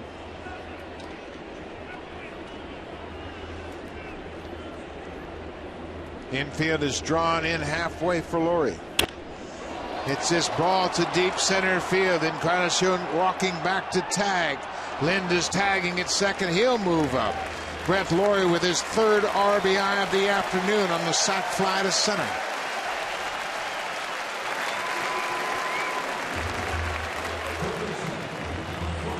That's just good hitting by Laurie, understanding the situation. He's looking for a ball out over the plate that he can drive to the outfield, score that runner from third base, and he got that. It was a breaking ball out over the plate, and he got the barrel to it. 10-1 Blue Jays. The infield continues to play in. 1 out, Lind at third. You'll see Marriott work Francisco inside right here with the infield in. As a hitter, you're looking for a ball out over the plate that you can extend your arms to. As a pitcher and catcher, you want to try to jam him, get that ball inside. Going away there, and if you're going to miss, you better miss off the plate. Well, this is the type of game, as we mentioned earlier, where Francisco, he got a comfortable lead. He's going to have several at-bats this afternoon. Get zeroed in here today. Ball in the dirt. He went through a stretch where he didn't get many at-bats. The Blue Jays were facing a lot of left-handed starters. So that created a little bit of rust on his stroke. And that's tough when you don't see the field for a while, or you're getting maybe one game, you're getting 3 or 4 at-bats in a week. It's very difficult when you're not playing every day to have that timing at the plate. Bullet up the middle. Lynn's jogging in. Another RBI for Francisco. His 3rd of the afternoon. Well, Michael Marriott is trying to trick Juan Francisco here, get him to chase at an off-speed pitch down. And again, the problem is if you don't miss off the plate, if you miss on the plate, look where that pitch is. Out over the plate. Very easy for Juan to just throw the head out there, and even if it's not a base hit, it's out over the plate where it makes it very easy for a hitter like Francisco to hit a fly ball. He's a power guy. A lazy fly ball will score that run. That's a situation we got to pound him inside. He is so strong. Again, it's hard for pitchers to buy into that approach. Blue Jays have scored 11 runs this afternoon, and we're just in the 4th. Left-hander Tim Collins, a former Blue Jay, starting to crank it up for the Royals. With the 11 runs, this is the 5th time the Blue Jays have scored in double digits. Their season high in runs is 12. It happened this month, May 8th, against the Phillies.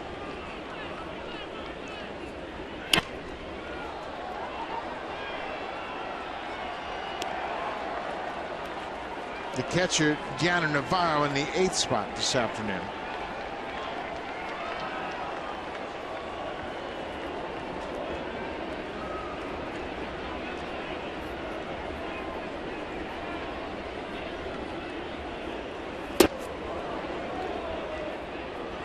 Isn't it funny how a baseball club will go up and down? Blue Jays were so hot for those 9 games, and then they looked like they couldn't spell hit, let alone get one. And that's what happens. That's the nature of the game. You can get on a roll, and we know everything went right for the Blue Jays during that winning streak. They could do no wrong. Curveball is hit to left field. Gordon is there. Navarro's retired. 2 down. But after last season, the Blue Jays had that 11-game win streak in the middle of June, and then they really collapsed after that 11-game streak. And everybody around here is going, oh, here they go again. Well, no, this is a different ball club. And the one difference is the quality of their starting pitching. They have more wins from their starters than any pitching staff in baseball. And that will always give you an opportunity to win games. Starting pitching keeps you in the ball game, and after that losing streak, you win 9, then you lose a couple, and all of a sudden that enters everybody's minds, and it plays that mental game, and it's difficult as a player, all those guys in the clubhouse, and that's why today could be the perfect remedy to get those thoughts out of your mind and then go on and try to even up the series tomorrow if they can pull this off.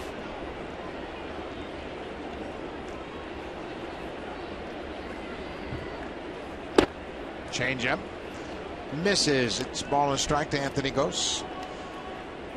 With the Royals winning the first 2 games of this 4-game series, the best the Blue Jays can hope for is a split. They had won the 5 previous series.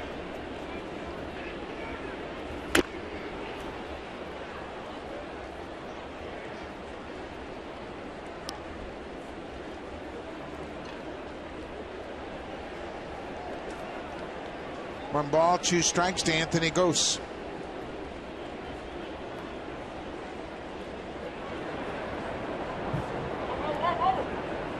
These are never any fun if you're on the wrong side of these lopsided games.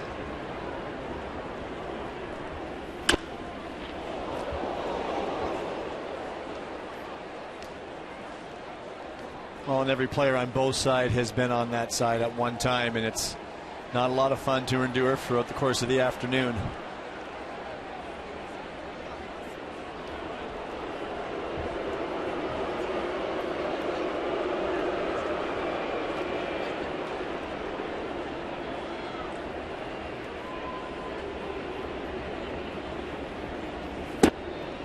Two balls and 2 strikes. Marcus Stroman has had some long stints on the bench today. Blue Jays scored 7 runs in the bottom of the first. He sat on the bench for almost a half an hour. Bouncing ball, tough hop for Hosmer. He'll go to the back. The inning is over. The Blue Jays will take an 11-1 lead into the 5th. Now it's time for a Blue Jays Central update. Here's Jamie Campbell and Greg Zahn.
Special guest of TD.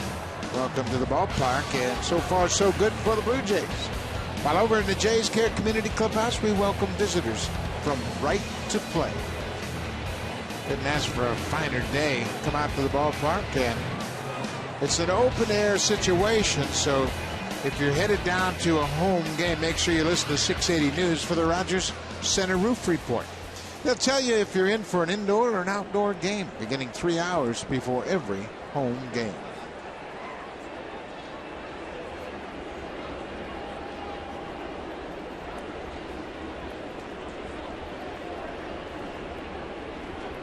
Brett Hayes had an RBI single in the second inning.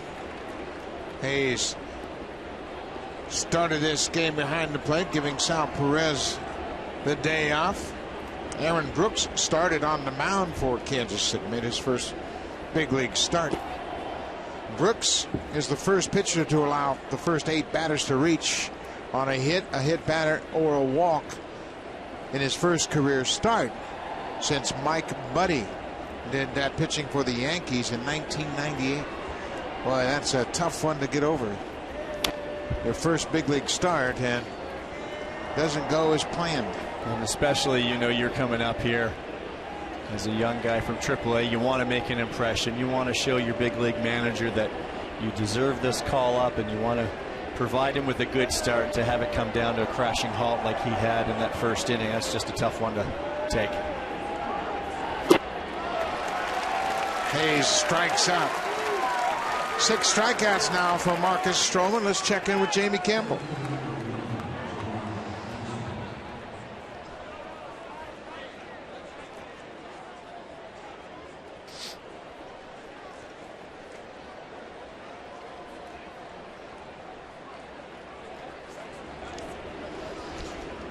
The Yankees have hung in there despite losing 3 starters. They are 28 and 25, 2.5 games back of the Blue Jays in the American League East. Minnesota won the game last night. Ricky Nolasco in his first start against the Yankees beat them 6-1. I don't think you can ever count those Yankees out, though. You know, if they just tread water and hang around long enough, they'll do what they need to do late to make any additions. They've had some tough injuries. Teixeira's acting up a little bit again. To have the pitching go down.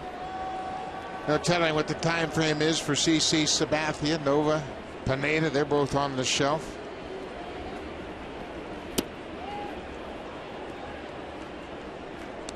Carlos Beltran. He took some swings the other day. He is trying to get back to the active roster. Gerard Dyson is the center fielder. He lifts the fly ball to left. Melky Cabrera is there. 2 down. Celebrate and save during Home's 50th anniversary sale. Only at Home Hardware and Building Center locations. Homeowners helping homeowners with expert advice.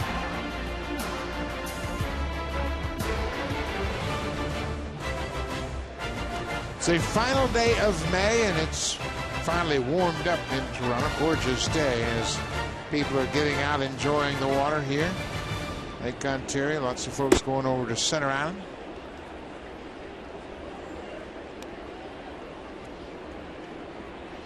Pedro Ciriaco got the start this afternoon at second base. Omar Infante, the second baseman, gets the day off. What a play by Francisco. And Lynn can't complete it at first. That ball appeared to sail a little bit. Hit Lind in the glove and popped out. Francisco made a nice stop.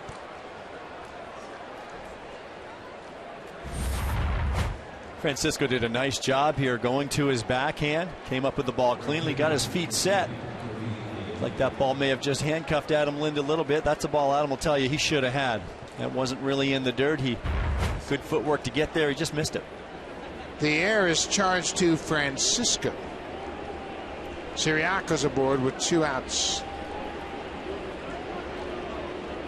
Francisco's 5th error of the season. The impressive part was the stop. Took a tricky hop right off that dirt. And that's tricky with the turf and then the dirt. There's just dirt around that third base bag, so you may get one hop off the turf, another one off the dirt. He did a nice job corralling that ball, but that's a ball that I'll guarantee Adam Lind, he would probably wear that ball he thought he should have had.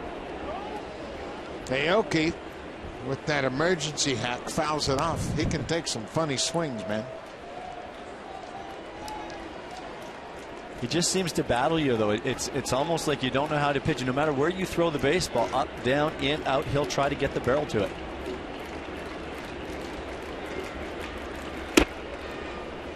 Not up there, though. He chokes up on the bat handle, so he has better bat control, and he does a pretty good job of staying balanced on that back leg.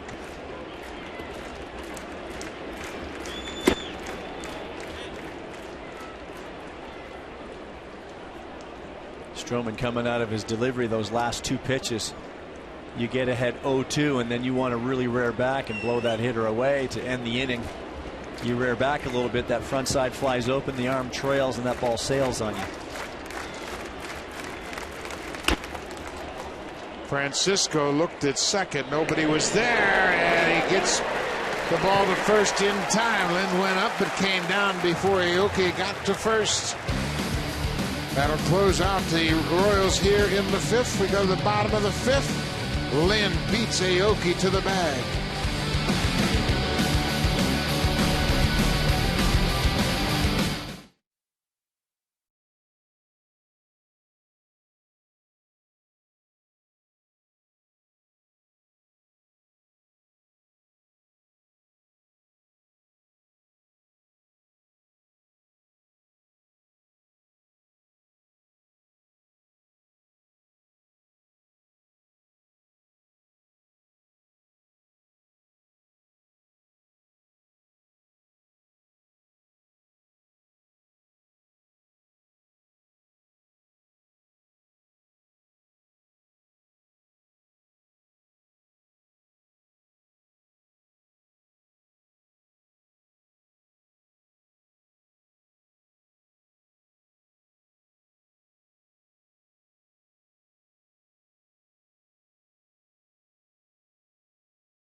Home Run Derby is in support of Jays Care Foundation.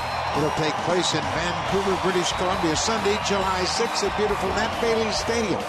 Join Roberto Alomar, Jesse Barfield, Lloyd Mosby, Homer Bush, and Devon White. You can take batting practice with some of the Blue Jays legends. For more information, log on to bluejays.com/JaysCare. Great opportunity to see a bunch of the great Blue Jays alumni in a charity home run contest. Former Blue Jay Tim Collins comes into the game from Kansas City, takes over here in the 5th. Tim Collins will be fastball, curveball, changeup. He averages around 92 miles per hour with his fastball. You see that ERA up over 6. Rough start to the season here for Collins.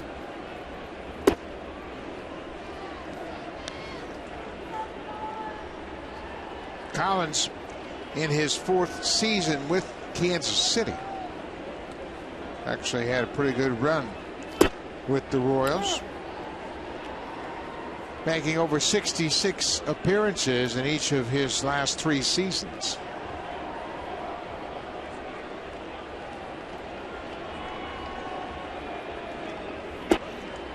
And that big curveball that Reyes lays off. It's 2 balls and a strike.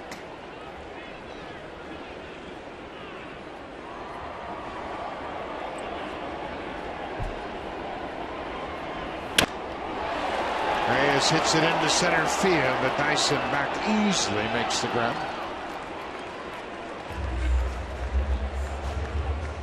And Brooks started. Michael Marriott then followed him, and now Tim Collins, and it was a tough start for Kansas City pitching. Oh, right from the get-go. Brooks had his struggles, hit batters. Brett Lawrie with the bases loaded. He just really had trouble commanding the baseball, and then when he did miss, he missed up over the plate and in the strike zone. Just a tough first start for the young Brooks, trying to make an impression on his manager, Ned Yost. And Brooks went 2/3 of an inning. He was knocked out in the first inning, charged with 7 earned runs on 5 hits. He walked 3 batters and hit 2. Not exactly what you think about when you think about your first major league start. Melky Cabrera, he was hit by one of those Brooks pitches in the first inning. Then he had an RBI single in his second at bat.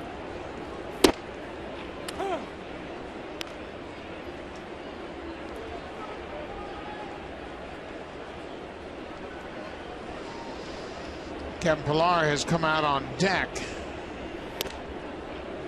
Appears as though he's going to bat for Jose Bautista, and Bautista's had a good day at the plate. RBI double in the first. He popped out to end the first, and then he singled and scored in the fourth.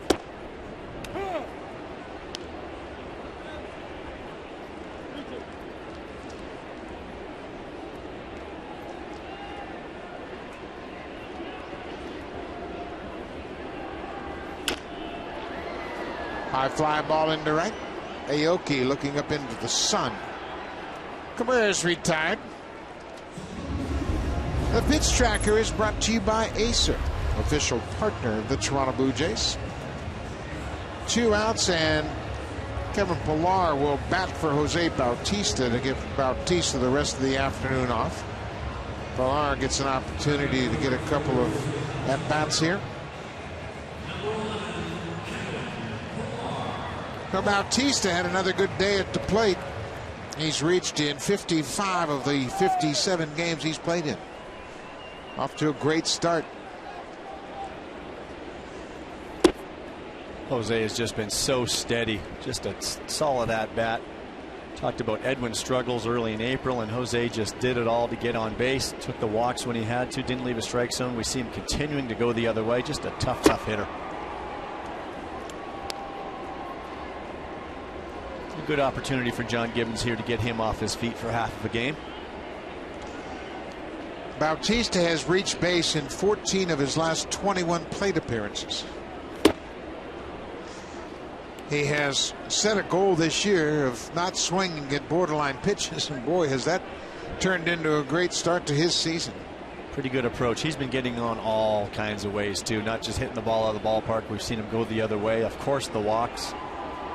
Just a real complete hitter. And his opposite field home run in last night's game against Jason Vargas. Pillar strikes out in his pinch hitting role. He'll take over in the outfield in right. We've played 5. It's 11-1 Jays, and here comes the Home Hardware cleanup crew, brought to you by Natura, Home Hardware's exclusive line of safe, environmentally friendly cleaning products.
been pretty good in his first big league start. Well, he's been very good. He's been locating the baseball very well. That slider has been very late breaking and sharp. It's not always easy to pitch in blowout games like this, but what he's done is he's continued to stay aggressive. He's not nibbling. He's not pitching the corners of the plate. Being aggressive with the fastball, finishing off the slider, and it's really biting today. But this is what you want to do in a blowout game. You don't want to get too fine and be nibbling. Keep continuing going after hitters.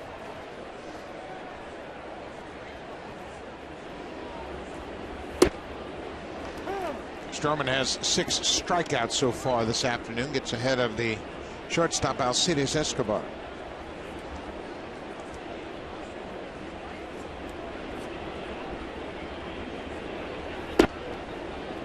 Strike 2.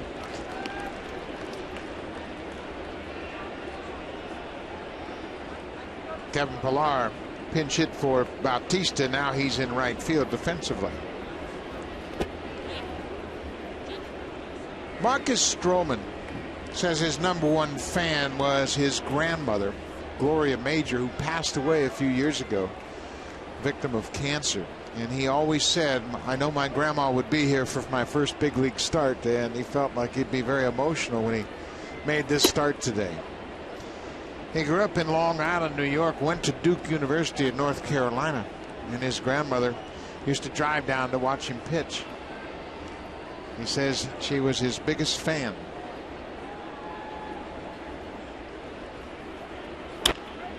Breaking ball, Francisco with third, gobbles it up.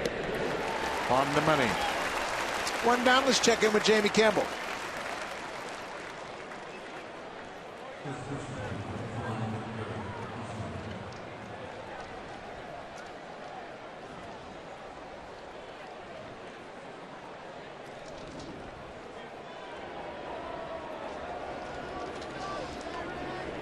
Well, the Blue Jays are going to see the Cardinals when they return home after 3 quick days in Detroit. Oscar Taveras has put up some huge numbers. In 49 games in AAA this year, he's at .325 with 7 homers and 40 RBIs. He's been 5 seasons in the minor leagues with the Cardinals. He hit .386 in A-ball, .321 in AA, and .316 in AAA. The Cardinals are calling him the best prospect they've had since Albert Pujols. Those numbers show that I think he's ready for the next level. Yeah, and the Blue Jay fans will get to see him next weekend as the Cardinals will be here for their series.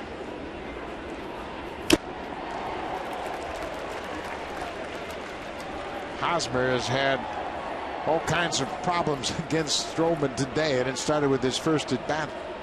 He struck out in the first inning and waved at a slider, and when he looked back to the dugout, he just mouthed the word, wow. That's an ultimate compliment as a young pitcher when you have a hitter like him. Reaches for that fastball and hits it into the seats.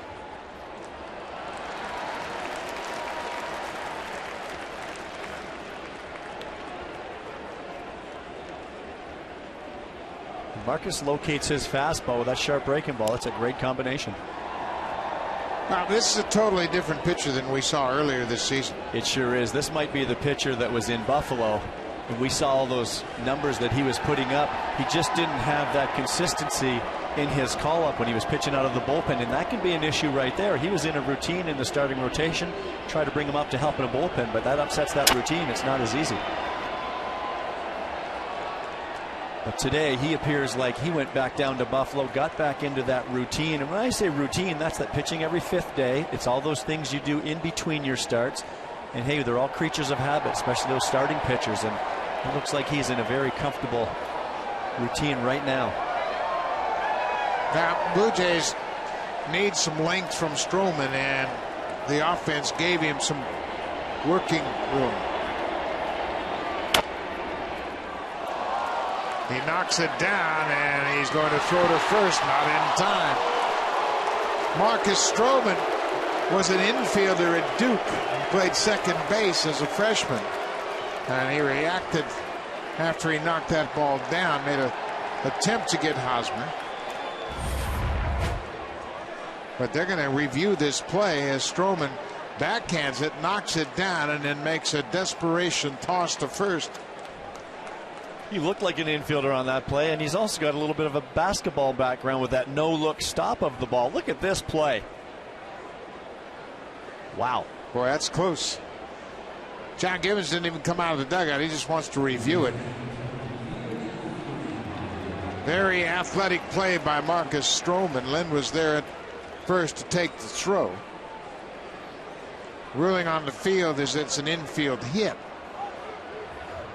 Boy, that looked like it could have been called out on that last ankle.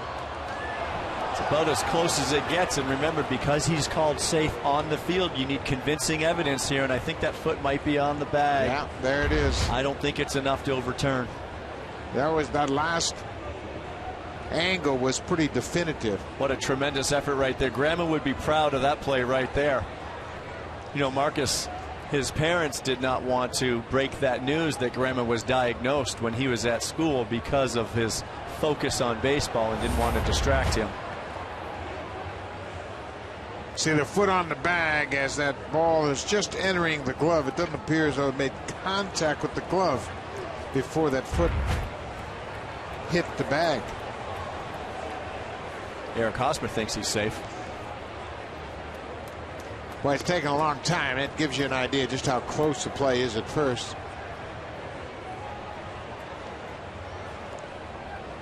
You know, pitchers don't make those plays right there without an infield background. You could tell just if nobody knew Marcus Stroman, you see a player make a play like that coming off the mound. The ruling on the field stands according to the crew chief Larry Vanover. So Eric Hosmer has an infield single here with one out in the 6th.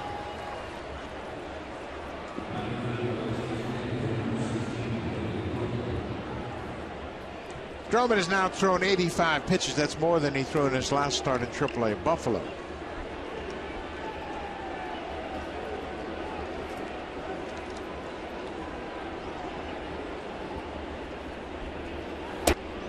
To get Stroman on the roster, they sent Bobby Korecki back to AAA Buffalo, so the bullpen is just a 6-man bullpen today. The Blue Jays have Monday off. Mark Burley will start tomorrow. Drew Hutchison will pitch on Tuesday in the series opener at Detroit. And Korecki did a nice job coming in last night to eat up the end of the game, resting everybody else in that Jays bullpen, so they all had the day off yesterday. Well, that's the beauty of their AAA ball club being in Buffalo.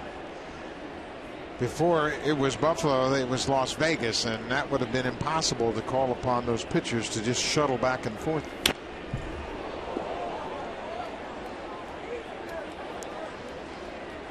Plus, the facilities at Buffalo are top-notch. Great ballpark. Proximity to Toronto is really an asset. Well, and even for your starting pitcher today, if Marcus Stroman had to fly from Las Vegas yesterday, I'm sure physically he would not feel as well towing the slab on the mound today. Nice job by Gianno Navarro. Very easy going, dropping to his knees, playing that breaking ball right off his chest protector.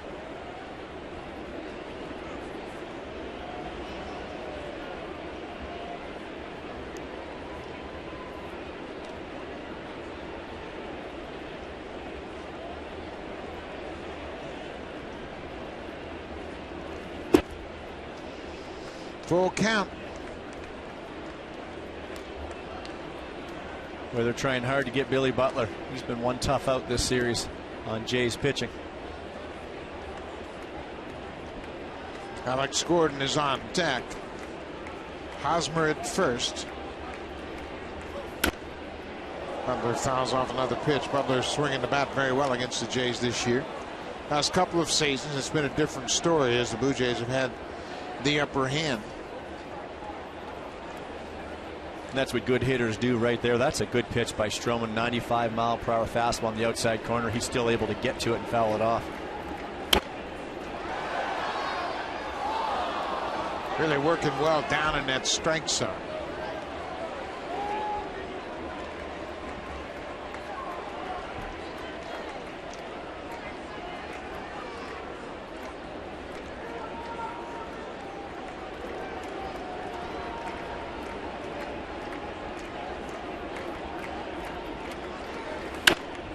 There's a line drive into right. Pilar over quickly makes the catch. 2 down. With Next Issue, get unlimited access to over 100 of the world's best magazines on your tablet. Baseball fans, sign up at nextissue.ca/baseball and get an extended 60-day free trial. Alex Gordon has doubled and grounded into a double play. That right there is what Marcus Stroman's been doing well today. Billy Butler works him for a tough at-bat, but he stays in the strike zone. Make them beat you with their bats. Gordon goes after the first pitch, grounds out to Brett Laurie. Marcus Stroman is through 6 innings in his first big league start, looking at his second major league win.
Here in the bottom of the 6th, and it has been some month for Edwin Encarnacion. He is one of the best sluggers in the game, and you look at the average home run distance with a minimum of 10 home runs, and it's an impressive list of who's who among power hitters. That's an impressive list, all right. A lot of the big power hitters in baseball. We look at Edwin's average of 416.1. Some of the balls we've seen him hit, I can't believe there's people ahead of him.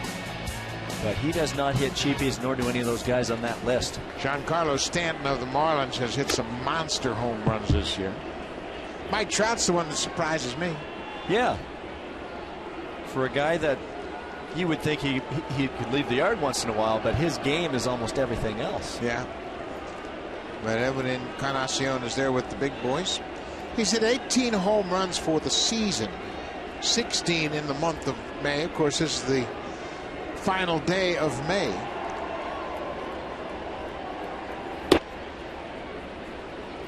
Barry Bonds is the all-time leader for home runs in May, has 17.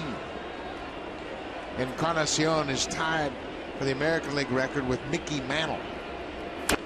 Yeah, that's Mickey Mantle. How's that for some company? Edwin has scored a couple of runs, singled and struck out and walked, and you see the home run leaders. Nelson Cruz of the Orioles, and we felt that was a good fit. And Edwin Encarnacion, and there's strike 3. Collins with his second strikeout of the afternoon.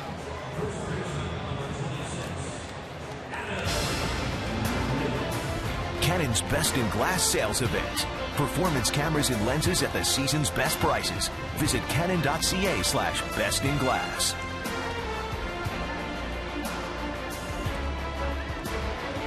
Blue Jays with an 11-1 lead on a beautiful afternoon at Rogers Center.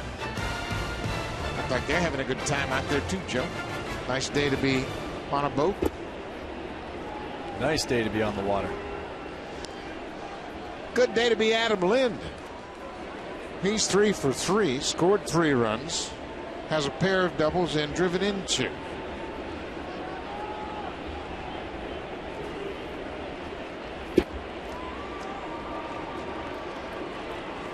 This has been the knock on Adam Lind, is his struggles against left-handed pitching. We talked about how he's been thriving in this platoon situation that John Gibbons has employed, facing mostly righties. Lind with his 3 hits today has his average up to 359. Got some crooked numbers happening.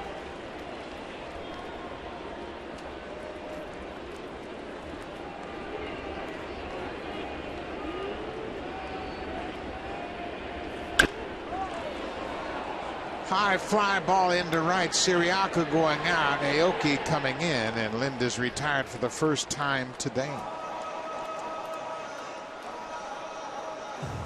For breaking news, stories, stats, and scores, follow the Blue Jays on Twitter. Follow Sportsnet on Twitter. You can do that at Twitter Sports. Yep. Make sure you check it out. We'll keep you up to date on everything that's going on. Brett Laurie has had a 3 RBI afternoon.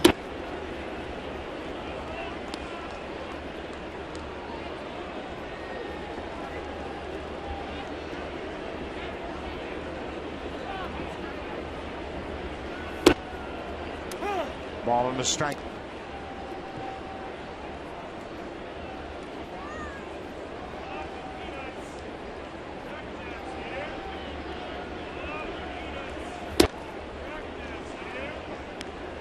Tim Collins is the 3rd Royals pitcher to work this afternoon. Aaron Brooks started, lasted just 2/3 of an inning. Michael Marriott pitched an inning and 2/3. And now Collins. This has popped up over near the Royals dugout. Brett Hayes with a nice try, sliding into that fence, but can't make the play. What a great effort by Brett Hayes here, making it all the way over there, and that's the way to go into any fence. See that netting covering the front of the dugout, going feet first, trying to get a glove there. What a great effort.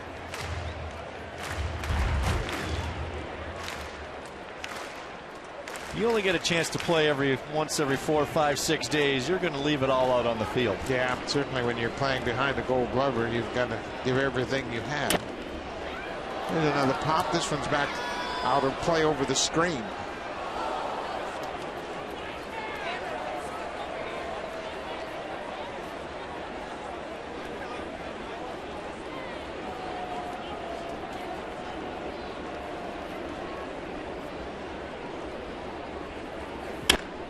Hit hard right to the shortstop, Escobar. The inning is over. We'll go to the 7th. Marcus Stroman's day has come to an end. His first big league start is a good one. Todd Redmond on to pitch the 7th.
giveaway will take place Sunday, June 8th, when the Blue Jays take on the St. Louis Cardinals. The game time is 1:07 p.m. The first 20,000 fans into Rogers Center to receive a Jose Reyes bobblehead. Call the Jays for tickets at 416-341-1234 or log online at bluejays.com to get your tickets for Jose Reyes bobblehead day, Sunday, June 8th.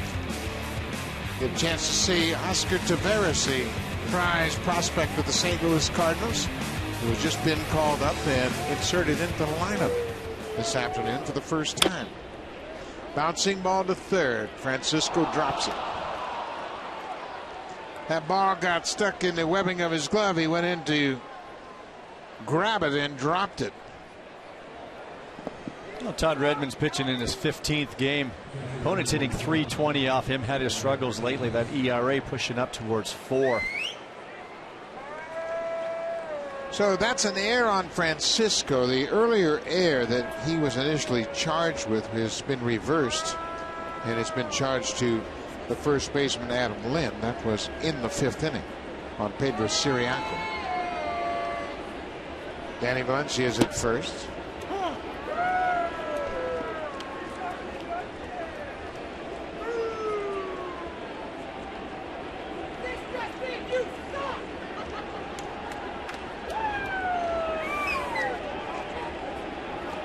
Brett Hayes, the catcher, chases that pitch up and in. Todd Redmond into the game in relief of Marcus Stroman for Redmond. This is his 15th appearance. He was the losing pitcher here on Thursday night, pitching in the 10th inning. And here he strikes out. Hayes drops down and throws him that slider.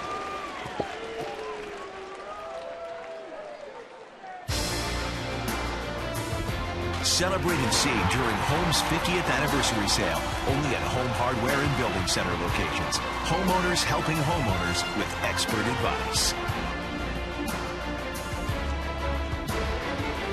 11-1 Blue Jays.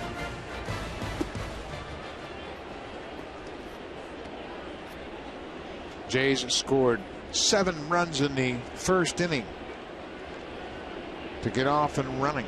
Really set up Marcus Stroman. Made his first big league start. There's a single into center. Valencia will stop at second. Gerard Dyson has his second hit of the afternoon.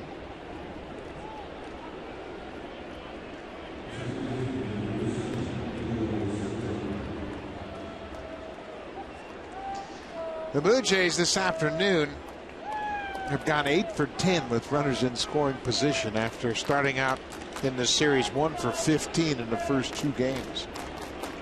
And what a difference that makes when you're able to execute and come up with big hits in key situations. Some good starting pitching, especially from these Royals. James Shields the first night and Jason Vargas yesterday. They really bared down and made pitches when they needed to.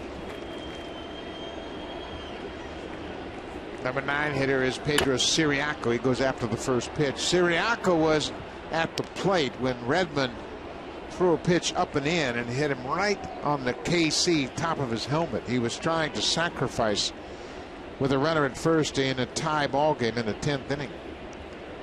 Fortunately, he was okay. That had hit him squarely in the helmet. Knocked him off his feet, but he was able to stay in the ball game.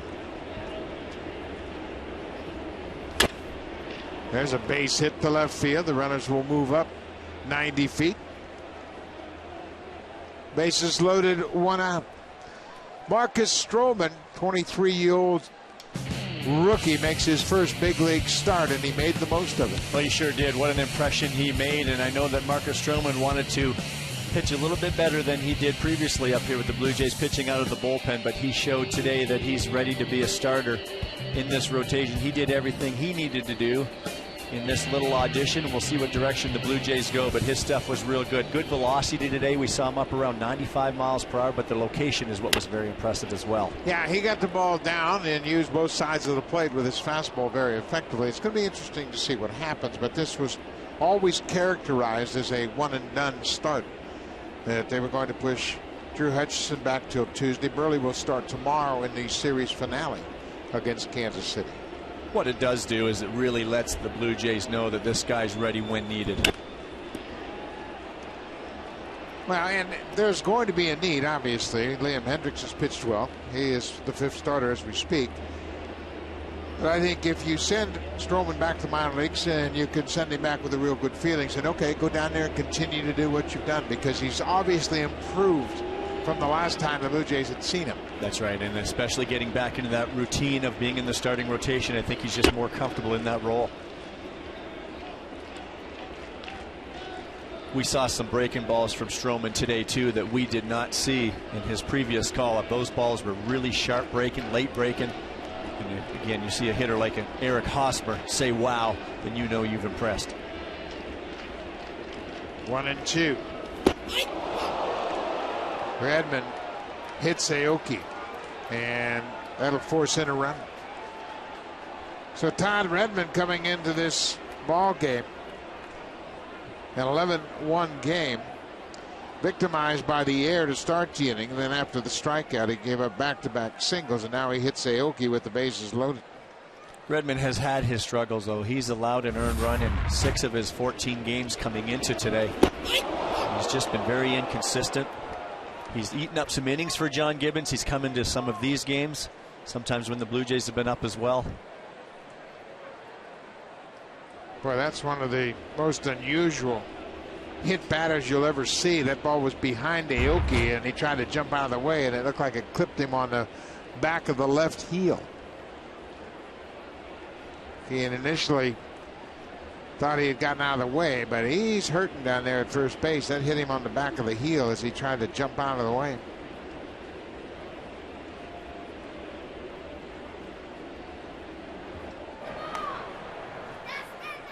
Dustin McGowan starting to crank it up. Blue Jays were hopeful they wouldn't have to do this in an 11-1 game when Redmond entered the ball game. Yeah, John Gibbons really wanted Todd Redmond to come in here and eat some innings and get this thing over with and save everybody for tomorrow going into the off day Monday. That would have been a perfect situation, trying to even the series tomorrow if they hold on today.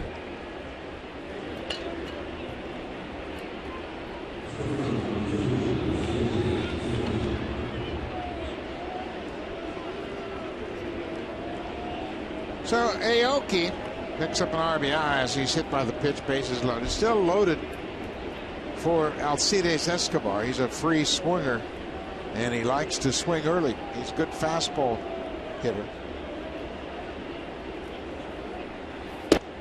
Takes that off the plate inside.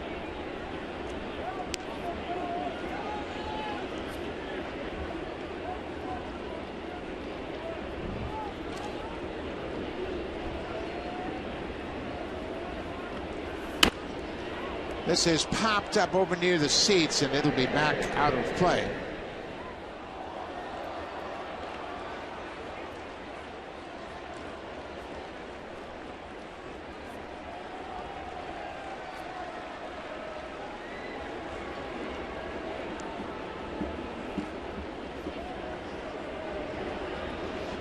Lots of kids here at the ballpark on Junior Jay's Saturday, and they've been treated to an offensive day for the Blue Jays. Escobar chases that pitch top of the zone.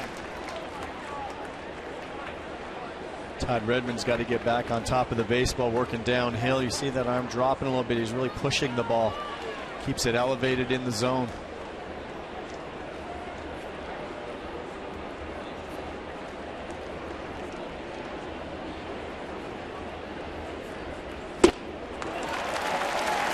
Escobar strikes out. 2 down. Remember, more baseball coming up tonight. It all starts at 7 p.m. Eastern. That's 4 p.m. Pacific. Tampa Bay in Boston to take on the Red Sox. They had some fireworks last night. Checo DeRisi goes to the mound for Tampa Bay, opposed by Ruby De La Rosa. Game 2 of that pregame set. Tampa Bay in Boston. David Price and David Ortiz had words for one another. Last night they had a couple of bench clearing incidents, and it could be fireworks again tonight. Must see TV in Boston. Eric Hosmer had an infield single his last time up. He's 1 for 3. Royals have 2 runs on 7 hits. Blue Jays have 11 runs on 11 hits, and they haven't hit a home run.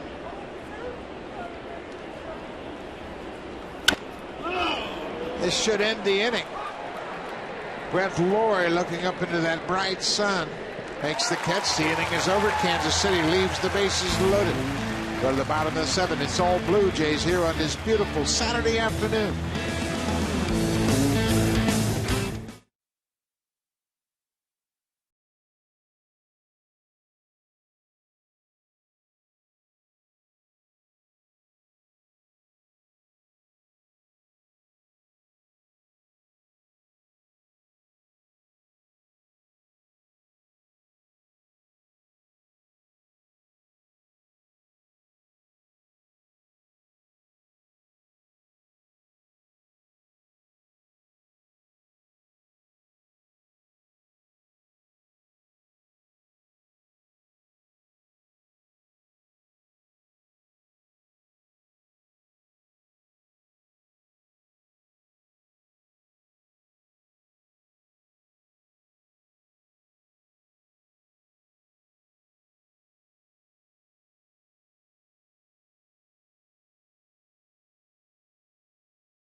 Great day for the Blue Jay hitters, not so for the Royals pitchers. Kansas City has taken the first 2 games of this 4-game series. Blue Jays are up 11-2 as they bat in the 7th. Big day for Juan Francisco. He had a 2-run double in the first and an RBI single in the 4th. Overall, he is 2 for 3 this afternoon.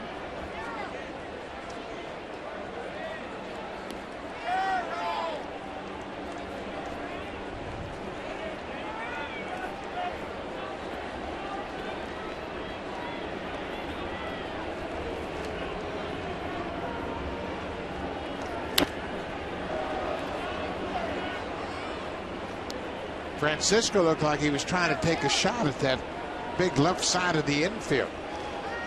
Hola, Jose Bautista, Edwin Encarnacion.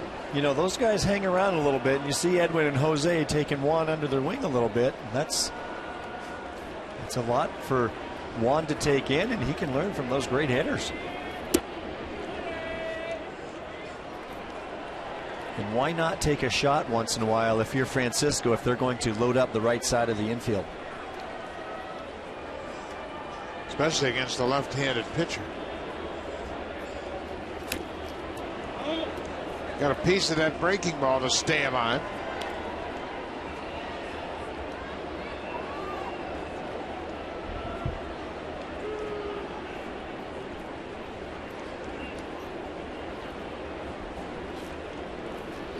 And this is a real good time to do it with 2 strikes. Just really try to stay on the ball and just think up the middle the other way. Lays off that inside heater.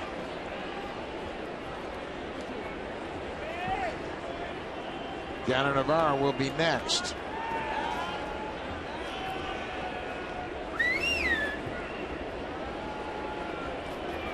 Look out. That breaking ball stayed inside and hit Francisco. Not sure where it got him, but may have hit him in the helmet.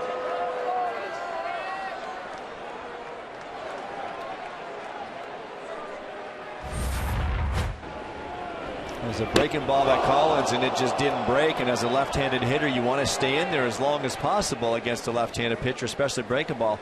It just backed up on Collins. Juan just trying to duck out of the way.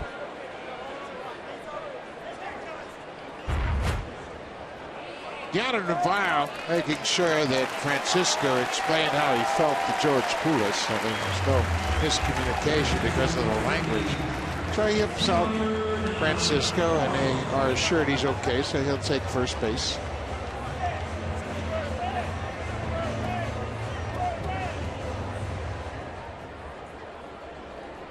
So that'll bring the catcher to the plate. Number 8 hitter is Yadier Navarro.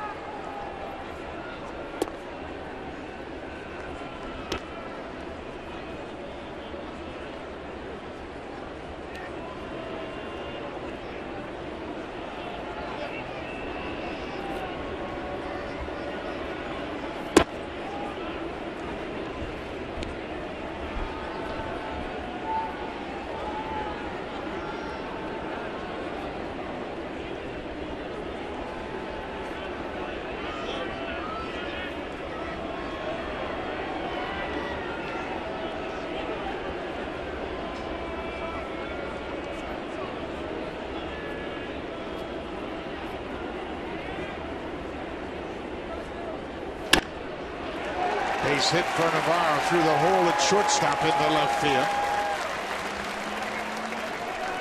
2 on, nobody out here in the 7th. Sportsnet.ca's MLB Insiders cover every angle of the Toronto Blue Jays breaking news, photos, videos, opinions, and tweets. One-stop shop for everything Blue Jays. The Blue Jays Rundown only on Sportsnet.ca. Everybody at Sportsnet.ca associated with this Blue Jays ball club will keep you up to date. Just check it out on the Rundown. Anthony Gose.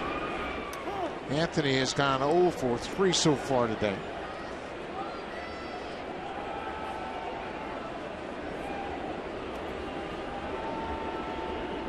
Anthony saying every time I step up here, they're pitching me like I'm Edwin.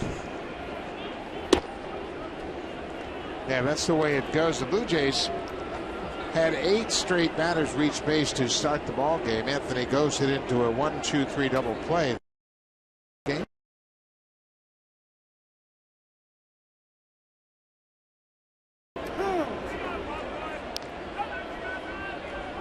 He was pitched inside both at bats after that, trying to get the barrel out there, but grounding out to first base on both occasions.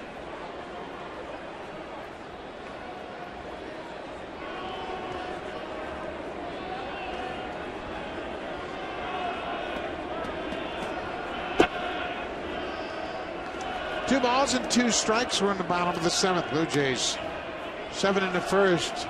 Kansas City had a single run in their half of the second. Blue Jays got it back in the bottom half. Blue Jays headed 3 more in the 4th. Lewis Coleman, right-hander, starting to loosen up for Kansas City.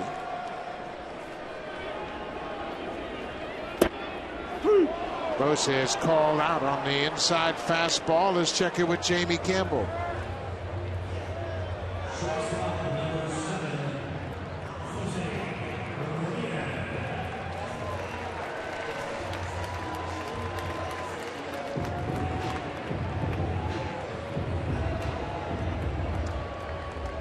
Yusmeiro Petit is the pitcher that Taveras went deep against, the San Francisco Giants right-hander, and you can bet that he's got his fingers crossed that they can complete that 5th inning. The infamous 5th.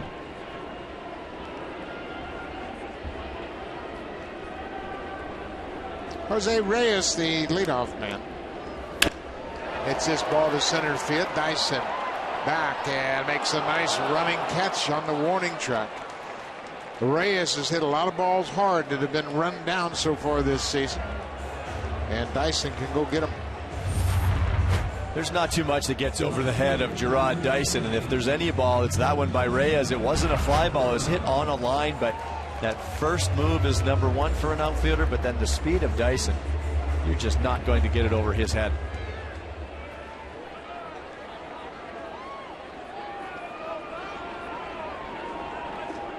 Melky Cabrera He's 1 for 3 officially. He goes after the first pitch, and this is a pop down the left field line. Gordon gets there. The inning is over. We'll go to the 8th. Blue Jays with an 11-2 lead over Kansas City.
The game is brought to you by Hungry Man. Try new pulled pork. Well, Marcus Stroman is our player of the game so far. The performance he had on the mound in his first major league start had it all going with him today. He was touching 95 with his fastball, locating the baseball, sharp breaking ball all day. Really just had it all going on today. Very impressive first start, and it looks like he's in a very comfortable position back in that starting rotation. Good bounce back game for the Blue Jays after they lost the first 2 games of this series. Steve Tolleson takes over for Jose Reyes at shortstop. Billy Butler, the cleanup man.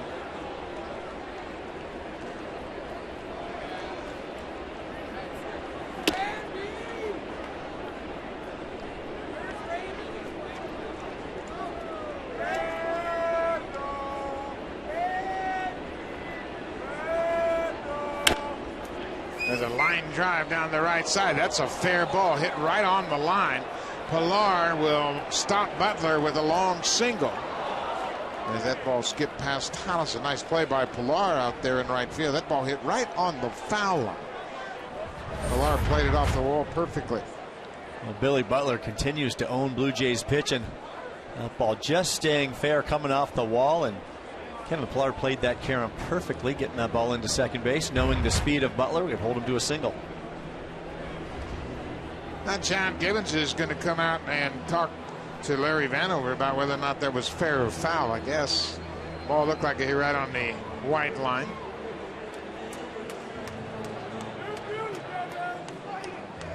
Didn't take long. Gibbons satisfied with the response he got from the crew chief, Larry Vanover.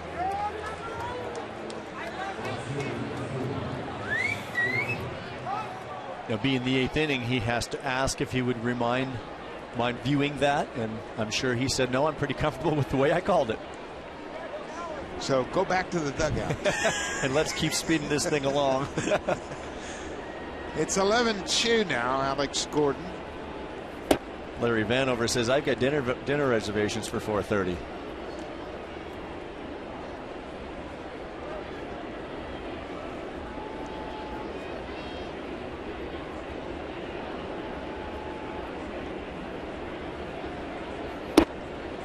Two and 0.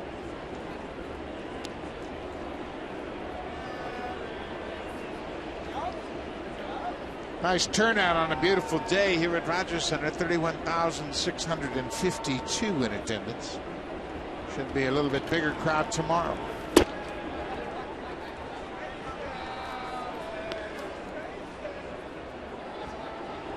It's all about winning. Blue Jays atop the American League East, coming off a 9-game win streak. A couple of losses. Now looks like they're going to snap that mini losing streak, and Gordon will take ball 4.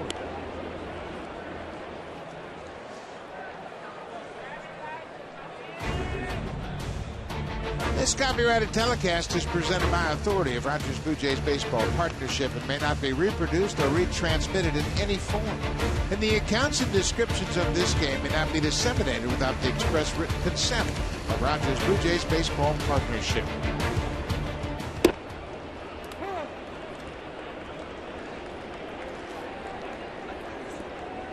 Well, Todd Redmond just has to continue to work ahead here, and you're basically just feeding the strike zone. Just try to let hitters get themselves out in this situation. It would really be big for John Gibbons to keep that bullpen rested. Well, you want to keep the bullpen intact, and the same is true for Ned Yost. He doesn't want to go any deeper into his bullpen. And it's not just game tomorrow. Yeah, it's not just about tomorrow even. It would be nice to have those guys rested for tomorrow, but then an off day Monday. John Gibbons is thinking long range throughout the course of this season. When July rolls around, having those extra days where you don't need to use guys can really pay off. There are 3 Blue Jays relievers that are on pace for 80 appearances. And that's always a red flag number. Aaron Loop has 25 games. Brett Cecil has 25 games. And Steve Delabar. They've all pitched an awful lot. We're just 57 games into the season. They've pitched almost half the games. And it doesn't matter whether you come in for a third of an inning or an inning.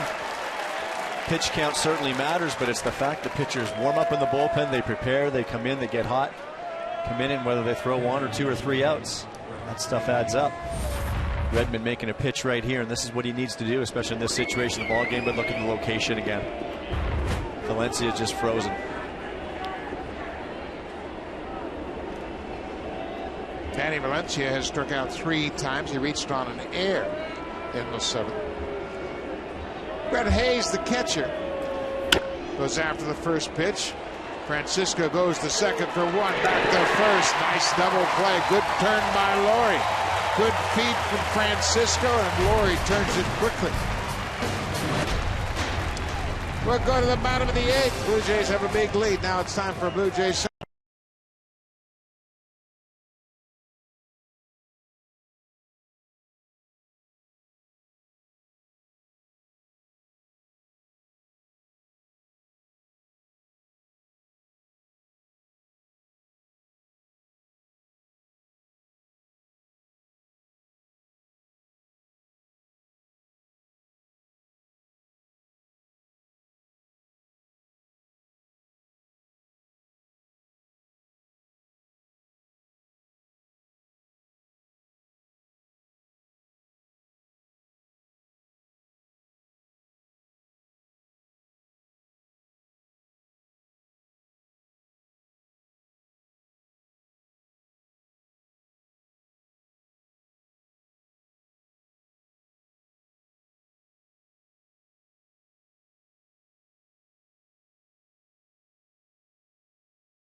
The 2014 Honda CR-V. Honda proud to be the official vehicle of the Toronto Blue Jays.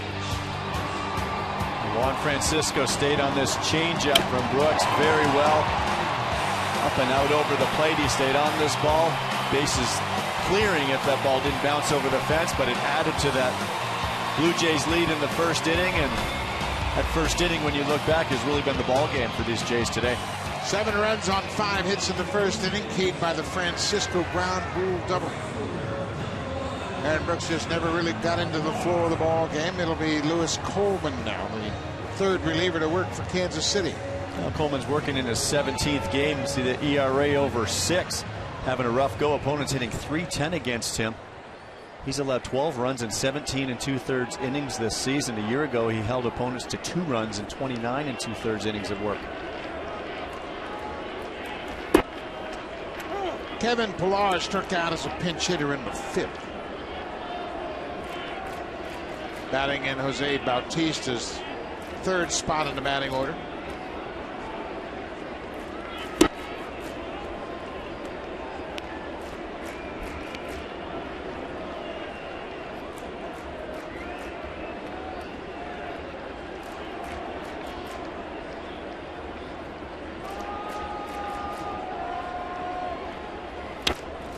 Tim Collins did a nice job for Kansas City. He pitched 3 innings of 1-hit shutout ball.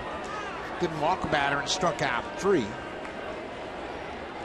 So he was able to give Ned Yost an extended outing. Collins started out his professional career with the Blue Jays. So they pop down the right side to Aoki. He really hugs that right field line. 1 down.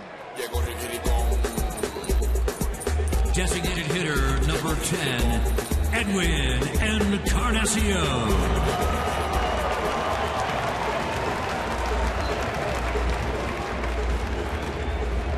This may be his final at bat in a terrific month of May. Edwin today has 1 hit in 3 official at bats. He's also walked.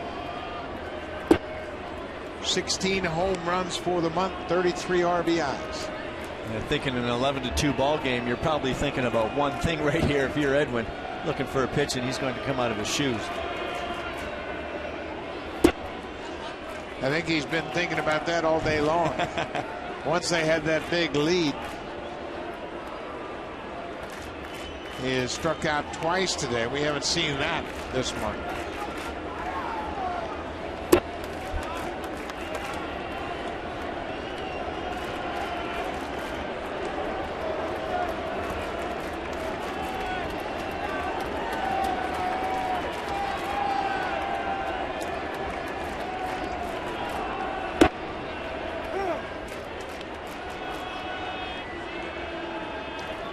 Now 3-1.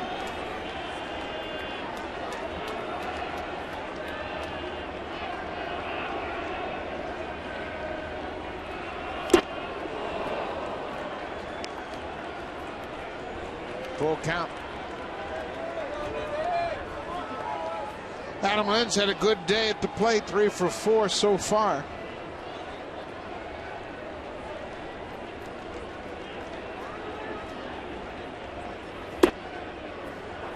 Trying to show him a walk for a 2nd time this afternoon.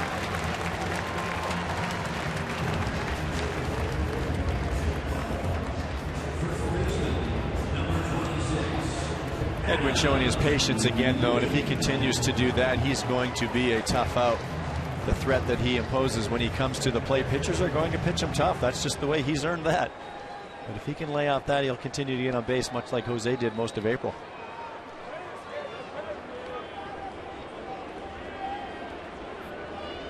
Adam Lynn 3 for 4. He's driven in 2 and scored 3 runs. Average at .355.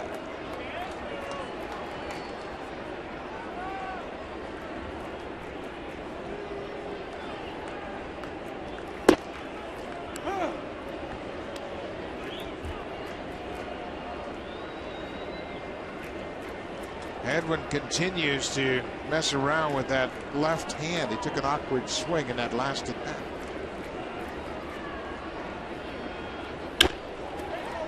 Bouncing ball. Lynn hustles down the line and keeps the inning going. Siriaco is a little deliberate going to second base, and the return throw not in time to get Lynn. Encarnacion erased on the fielder's choice.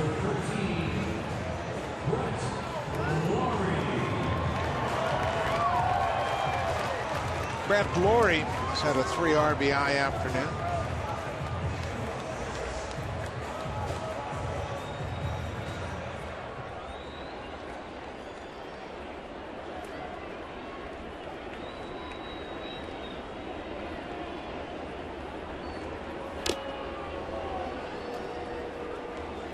Blue Jays have scored 11 runs on 12 hits and have not hit a home run. That's kind of unusual. Goes against their profile. Very against the Blue Jays lineup. Had 3 homers on Thursday night, only to lose that game 8-6. Bautista drove in the only run of the game yesterday with a solo home run in a 6-1 loss.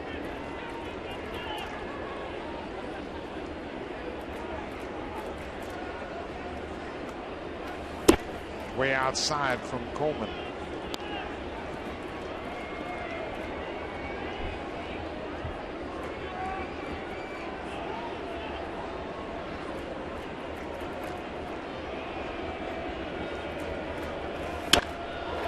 Ripped off the glove of Valencia. Lind is turning toward third. He'll stop at second as Gordon got to it quickly. Second hit of the afternoon for Brett Lawrie. Let's check in with Jamie Campbell.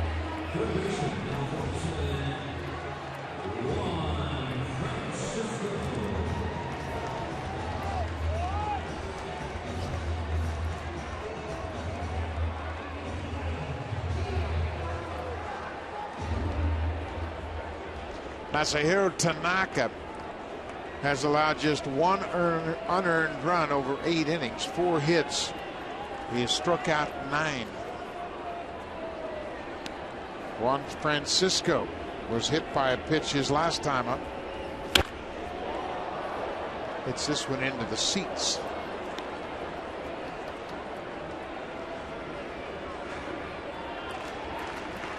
Francisco, a big part of that 7-run first inning. He had a 2-run double in the first.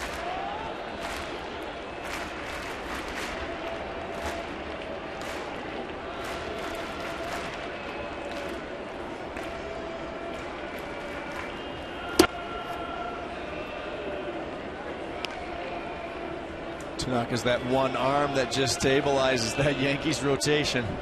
Nice to throw him out there every 5 days. Boy, it appears to be a very good investment for the Yankees. He's just 25 years old.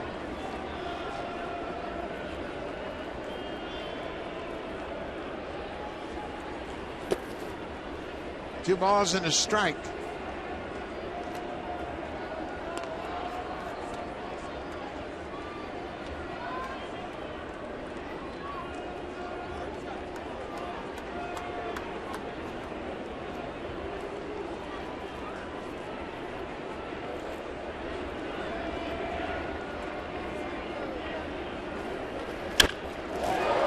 Drive to right. That skips past Aoki.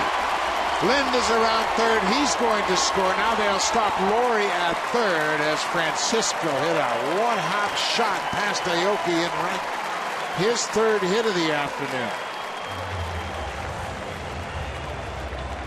Well, Juan Francisco's locked in right now, and you can throw it anywhere trying to come inside. They don't get it in there. That ball was hit so hard. Aoki thought he had a shot. He is just squaring it up right now, and this is what we talked about from Francisco. Able to make adjustments. He needs to keep doing this as the league adjusts to him. It looks like he's up for that. It's a season high 4 RBIs for Francisco, and this is exactly the kind of game he needed. Jeremy Guthrie, another right-hander, will go on the mound tomorrow. So he'll be able to continue to see right-handed pitching. Then he'll face 3 in Detroit with Sanchez, Porcello, and Verlander. You know, it doesn't get any easier when they go to Detroit, but just that consistency, facing the right-handers and getting at-bats every day, that'll help Juan out. But what a good day for him to continue to keep on his roll. Down Navarro lifts it to left field. That should end the inning. It does. The Blue Jays tack on a run in the bottom of the 8th. They'll go to the 9th. 12-2 Blue Jays. Big day for Francisco.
big league start here this afternoon, and he got up to a great start, retiring the side in order with a couple of strikeouts in the first. Well, Marcus Stroman was excellent today, and he's just what the Blue Jays anticipated when they brought him back up, pitching back in that starting rotation. He had tremendous command with the fastball today, sharp break on his sliders all day, and he just looks like he's much more comfortable coming out of that starting rotation now.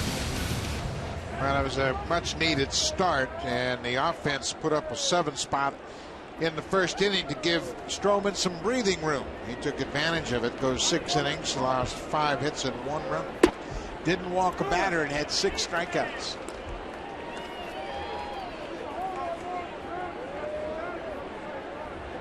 Aaron Brooks, on the other hand, had a rough outing in his first major league start. Gerard Dyson grounds into second base, 1 down in the ninth. Before the Jays arrived in 1977, the San Francisco Giants almost came to Toronto as a National League team. What if? The untold story of how the Blue Jays franchise came to fruition. Sunday, June 8th, immediately following Blue Jays baseball.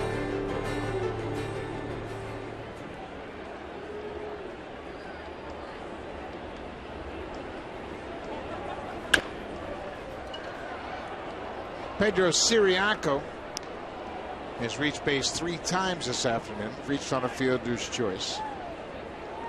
Reached on an air and singled.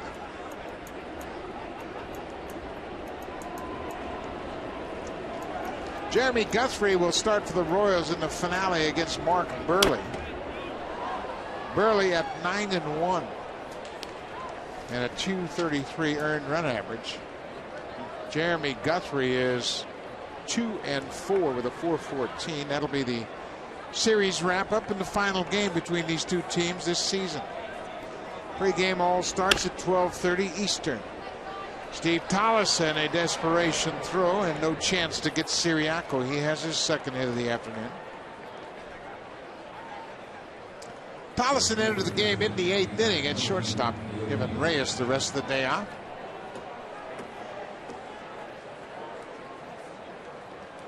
Blue Jays will wrap up their homestand with the game here tomorrow afternoon. And it has been a good homestand.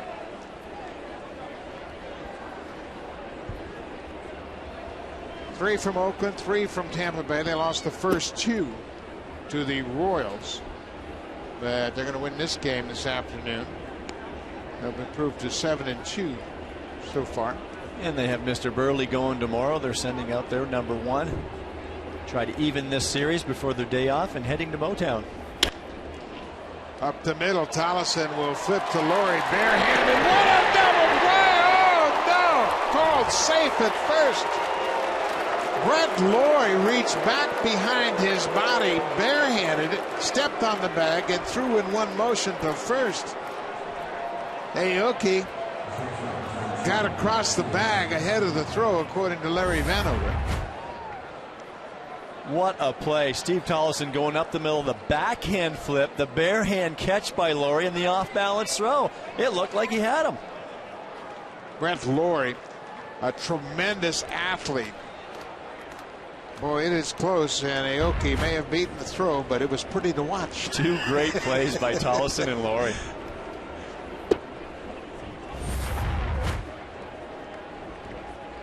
If it wasn't 12-2, you might ask for a review, but Aoki appears to have beaten the throw.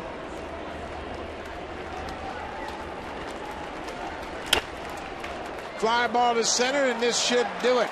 Ghost makes the catch. Escobar's retired, and the Blue Jays win a big one, 12-2.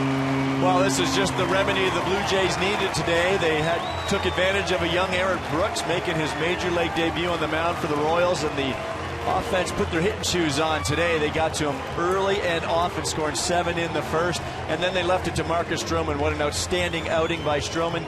First major league start, and that will be very encouraging for the Blue Jays. We're going to see Marcus Stroman a lot, I think, throughout this season. Marcus Stroman picks up his second win of the season. We'll be back tomorrow for the series finale. Mark Burley against Jeremy Guthrie. Thanks for watching. We'll see you tomorrow afternoon. Stay tuned. really home and far.